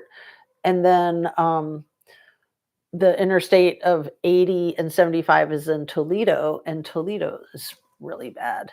So anyway, back to Cat Williams and all the stuff that he prophesized about what's going on with P. Diddy and all this. There was a man who played Santa Claus and his son who were pedos, I think, 2 miles from where they found Maddie's son and alived himself just before FBI raid. Gross. So sad. Makes me think her father did that. Several Hispanic girls have had fathers teach them how to be good wives. Yeah, I mean, parents are usually who pimp out their kids, you guys. Parents, grandparents. I mean, the average age that a person gets into trafficking is 12, meaning that a lot of people are a lot younger than 12, because we know there's people that don't get into it until they're older too. Yeah, that's. Oh, Bohemian Grove. Thank you, Sandra Lankford. Oh, what? I had no idea the connection between Disney. I mean, of course, you got Disneyland in Los Angeles, and Bohemian Grove is Northern California. Wow. See, when I think of all the crap with Disney, I always think of Orlando. I don't think about LA. And, I mean, I lived in LA as a teenager and I went to Disneyland probably like 25 times growing up. And yeah. Oh, it's despicable, isn't it? So, yeah, just all of these I can't even call them parties, the freak offs. I mean, Diddy at least would call them freak offs instead of parties. But yeah, I mean, Los Angeles entertainers have been having those types of freak offs and trying to disguise them as parties for a long, long time.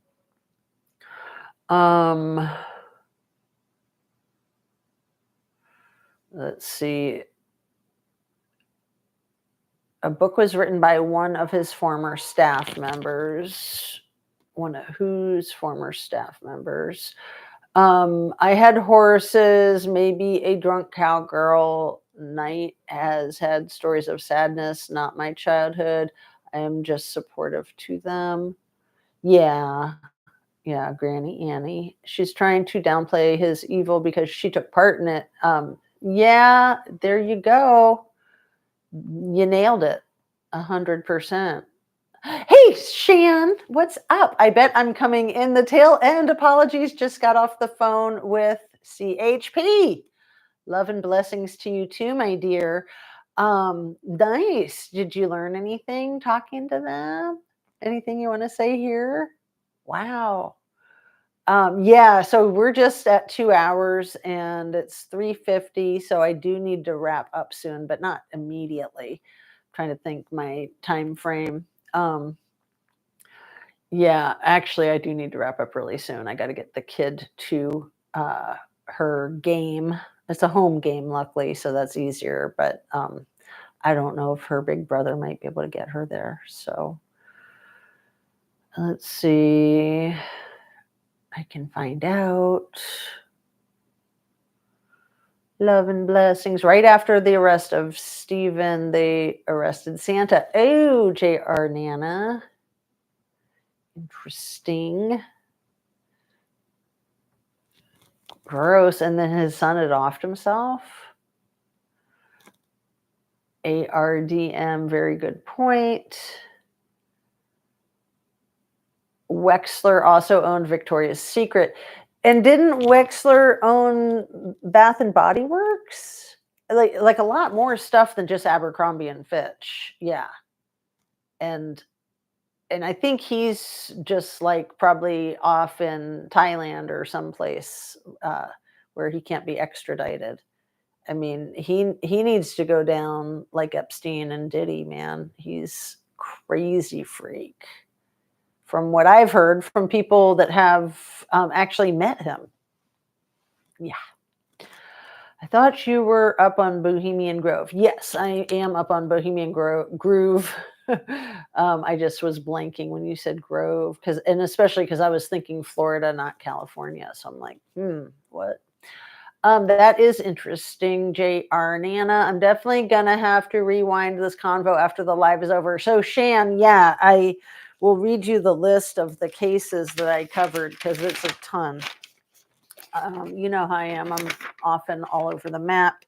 So I was trying to like go in an order and be linear and not just talking in circles. So starting, I think, with Kurt and Courtney, and then Kiely, and then Diddy, and then Kentucky, the sheriff and judge, and Micah, Jen or Madeline Soto, OJ. So we haven't talked too much about Micah and OJ, really just how that whole thing eclipsed Kurt's unaliving. And now, because of this amazing video that Chris Todd interviewed on a channel called The Connect, and Annie Ruler sent me that video, emailed it to me, and I watched the whole 2.5 hours. It's amazing. So Chris Todd, he's been breaking down a lot of the cases. So he's the one who just published the new Kim Porter book that just got pulled by Amazon. And then he's 6 months ago, he was asked to look into Kurt Cobain, and he's rocking that. And then the ending with Soto, with Maddie. You guys, I was horrified. I think it was in Kelly's live that I didn't know what Jen Soto's handle back on her MySpace thing. You guys are probably familiar with this. Her handle was Rockin' Kit Kat, and I'd never heard of Kit Kat as like a slang for anything. And people were saying that in the chat, and I was like, what? No. So disgusting. I mean, Rockin' Kit Kat, even without knowing that, I still got the creeps. Like I guess I had like a sixth sense. Ugh. Gross, gross, gross. Yeah, if you don't know, you can Google Kit Kat slang and it's right there. Yeah. Never been any Disneyland or World. So I've been to Disneyland like 20 times. I think I've only been to Disney World once. And I really liked it growing up. And then I got really sick of it. And then I took my kids there and loved it. But you know, I kept a good eye on them. And Disney World is where Mickey and Minnie Mouse live. So, you know, one of my favorite places at Disney World was Minnie Mouse's kitchen. Oh, man. I'd never been there until I was like 30. I was like, that's not fair. I didn't know that they lived in Florida, not California. You know, someone has already stepped into his shoes heading that crap while all law is concentrating on him and not the next him. Right. Right. I mean, that's what I think 2024 is going to end this whole era of everybody turning a blind eye to all the victimization. I really do. I think that the jig is up, you know, especially because people are realizing it's not just a woman problem. You know, people have been saying that for years, that boys get abused in that way, just at, I think, the same rate as girls. boys don't get assaulted the same, males don't get assaulted the same way females do after like the age of 18, not at the same rate, at a much lower rate. But when they're kids, yeah, they get assaulted at the same rate. Um, yeah, JR Nana, and it's believed that they had a connection, Stephen and Cox. Right, I'm sure they probably did. Yeah, because you're nearby, so you are hearing more local news. Good luck at the game for your kiddo and the team. Yeah, she's playing really well. It's really exciting. She's 7th grade, so it's her first year playing, and I'm really glad she's doing it. And I'm really glad that I only have one kid in a sport right now. Victoria's Secret, Pink, and Bath and Body Works. Uh-huh. Yeah, and Abercrombie and Fitch and the Limited, Express, La Senza, and Henry Bendel. Thank you, thank you, thank you. And White Barn Candle. Oh, Lord, Cheyenne, thank you for all that information.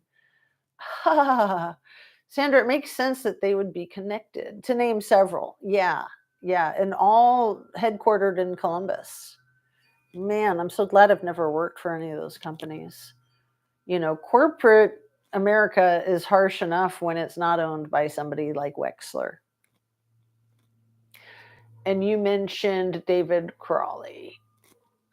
And I think Lane Bryant or whatever that company was too. Yeah, probably. It sounds very likely. Yeah.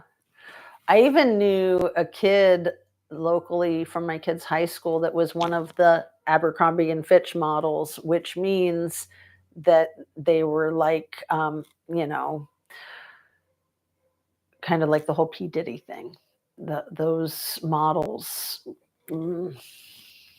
So they would go to his property in Columbus for these big modeling shoots that would occur over the course of a few days. So all the models would be out there, all the models, you know, I mean, basically like yacht guys and yacht girls, essentially.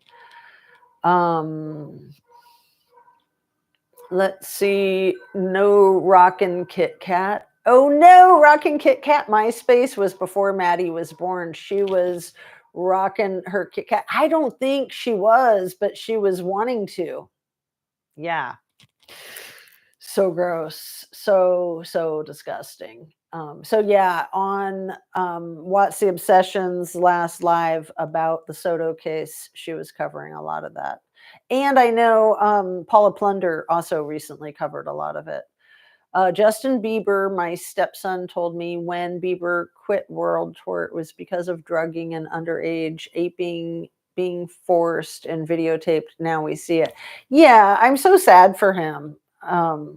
You know, what a stressful year he's had with his father-in-law being on trial for unaliving, or not father-in-law, uncle-in-law, his father-in-law's brother being on trial for pew-pewing Helena Hutchins. And I'm sure that his father-in-law's brother is such a drama queen that it affected him. And the same year that him and his wife are having their first baby, and now all of this. It's really sad that he's getting drug into it. As a little kid, we would watch fireworks from Disneyland at our house in Garden Grove, California. Yeah, the fireworks are cool. They do that every single night. But see, I think I've told you guys this once before. Growing up in Southern California, I was a much bigger fan of Magic Mountain, where they had like serious roller coaster rides. Like they had the first 360. I was a roller coaster junkie when I was a kid. That's probably why I have vertigo now. All right. And I do need to wrap up. The lighting is getting horrible, isn't it? It's so funny. Let's see. But no, that's not why I need to wrap up. I need to wrap up because it's 4 and I've been on for 2 hours, 15 minutes. It's about my limit. As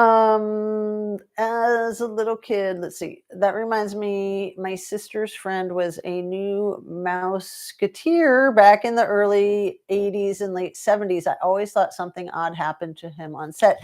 J.R. Nana Boomer. Yeah, thank you for bringing that up. Like Britney was a Mouseketeer, Justin Timberlake was a Mouseketeer. They were all Mouseketeers. It is where it all started. Like going back to that whole thing with Nickelodeon. And yeah, thanks you guys for directing me to look at that Nickelodeon crap because that was super educational. And I will continue to advise anybody who has not seen the Club Shay Shay interview with Cat Williams from January of this year. You really want to see that.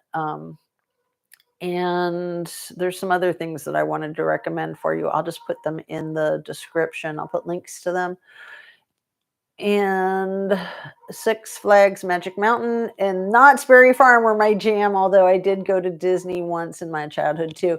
Yeah, and see, Knott's Berry Farm I never got into. I think I only went there once and I didn't quite get it. It was just so nothing back then compared to Magic Mountain and Disney.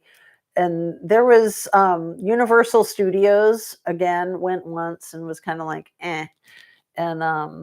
And then SeaWorld too, went once, kind of like eh, until the Blackfish came out. Have you guys seen Blackfish? That's a good documentary about the killer whales at SeaWorld. I definitely recommend that if you haven't seen it. It's really well done.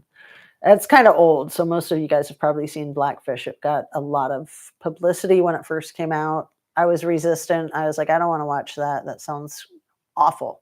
And it is awful, but of course I had to watch it more than once. Yes, Magic Mountain, the absolute best, best, best, best, best. Yes, love it, love it. Jay Soto, in my opinion, knew enough to not be getting off. She's smart enough to work, have a car, rent, and she wants to try to escape with going to a mental health facility. Yeah, I'm appalled at any notion of her not getting the book thrown at her. I think she will. I do think she will. I still have a Disney Bucks dollar from 1988. It's hanging on my wall. LOL. It was torture when I was a kid going to Disney. You got these ticket books, and it only had like a couple of tickets for each ride, so you could only go on the really good rides. And they were like clustered together, so you'd have to pick like out of all the really good rides, which ones do you want to go to? And oh, that was so frustrating. It's so much nicer now that you don't have to have that whole ticket thing. That sucked. And then you can get the fast pass and not have to wait in line too. Needs one now after what she did to her own child. Sandra, his father said packages at both homes arrived all the time. Cash, they both were getting 2.5-hour drive to babysit a 12-year-old BS. So gross. Not Jungle Island and the Liberty Bell building. Yeah, I remember I think it was at Disneyland, the Huckleberry Finn Island. Wasn't that Disneyland? Like there was a certain age where I thought that was really cool, probably when I was around 12, but like, yeah. Let's see. Did you have a good conversation with California Highway Patrol? Yeah, I don't think she's going to tell us. That's probably going to be her next live or something, right? I mean, if you want to share, and if you want to save it, that's absolutely understandable. Japanese Deer Park Hollywood Wax Museum. I never made it to the Wax Museum. I've made it to the observatory for like the Dark Side of the Moon laser show, but isn't the Wax Museum near there? The coolest thing in Los Angeles, if you guys haven't been, is the Getty Museum, the new Getty Museum, like new 20, 30, probably 30 years ago. That place is Absolutely splendid. So I do need to wrap up. You guys, thank you so much for joining me. Much love and light. And I hope you have a really good evening. Now that it's after 4, we can say that evening. And yeah, just take care of yourself. These cases get so freaking toxic and so stressful. The stuff, if you watch the videos that I have links for in my description, that stuff with my humble opinion is really gut wrenching.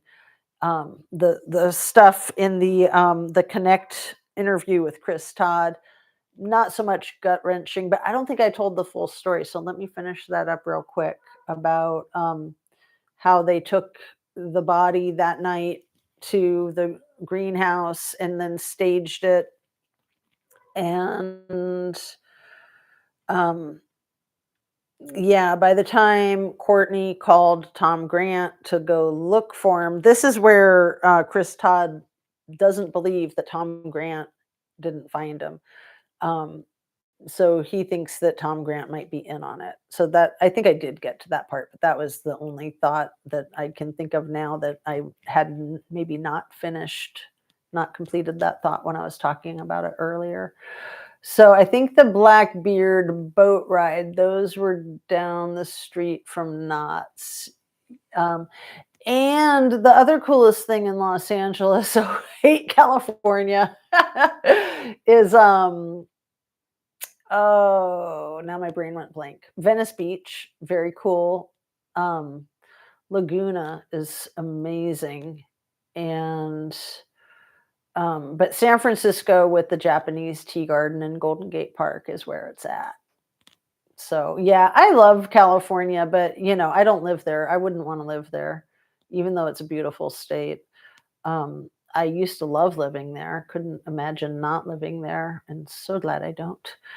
Um, that is from way back when it was still a nice state. Now it is a shithole. Okay, thanks. I feel that way about Western Washington too, big time, and probably Portland, Oregon. I haven't been to Portland in a really long time, but the year that I lived there was the year of Tanya Harding and Bob Packwood and some other crazy stuff. I've told you guys some stories I don't have time for now. But yeah, the West Coast, man, it is just hit the skids, in my opinion.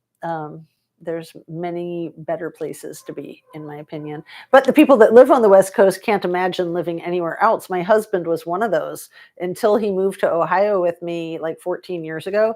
He had lived on the West Coast his entire life, and he had every desire to have it stay that way. He was so resistant to not living on the West Coast. Okay, let's see. Shan, when next live, please, please, please. I moved my Medicare last year, born and raised, just too messy now. Yeah. Yep. Yeah. So I was born in Arlington, Virginia, raised until I was 5 in Washington, D.C., and then California, and then like ping ponged back and forth, and then Ohio in high school. Anyway, that's my life story. All right. Yes, right. Oregon, such a mess. Oh, well, Oregon is so far left that it's just ridiculous. It is an absolute mess. A lot of KKK, highest KKK per capita. Second only to Idaho. Idaho, crazy, but more than Texas. So, on that, you guys, peace out, love and light. Have a lovely rest of your day. I hope that you can get your nutrients, your nourishment, physically as well as psychologically and spiritually. Stay hydrated and just be well. Take care of yourself. Thanks so much for watching, and see ya on the next one. Thanks for being here, whether you're on replay or not.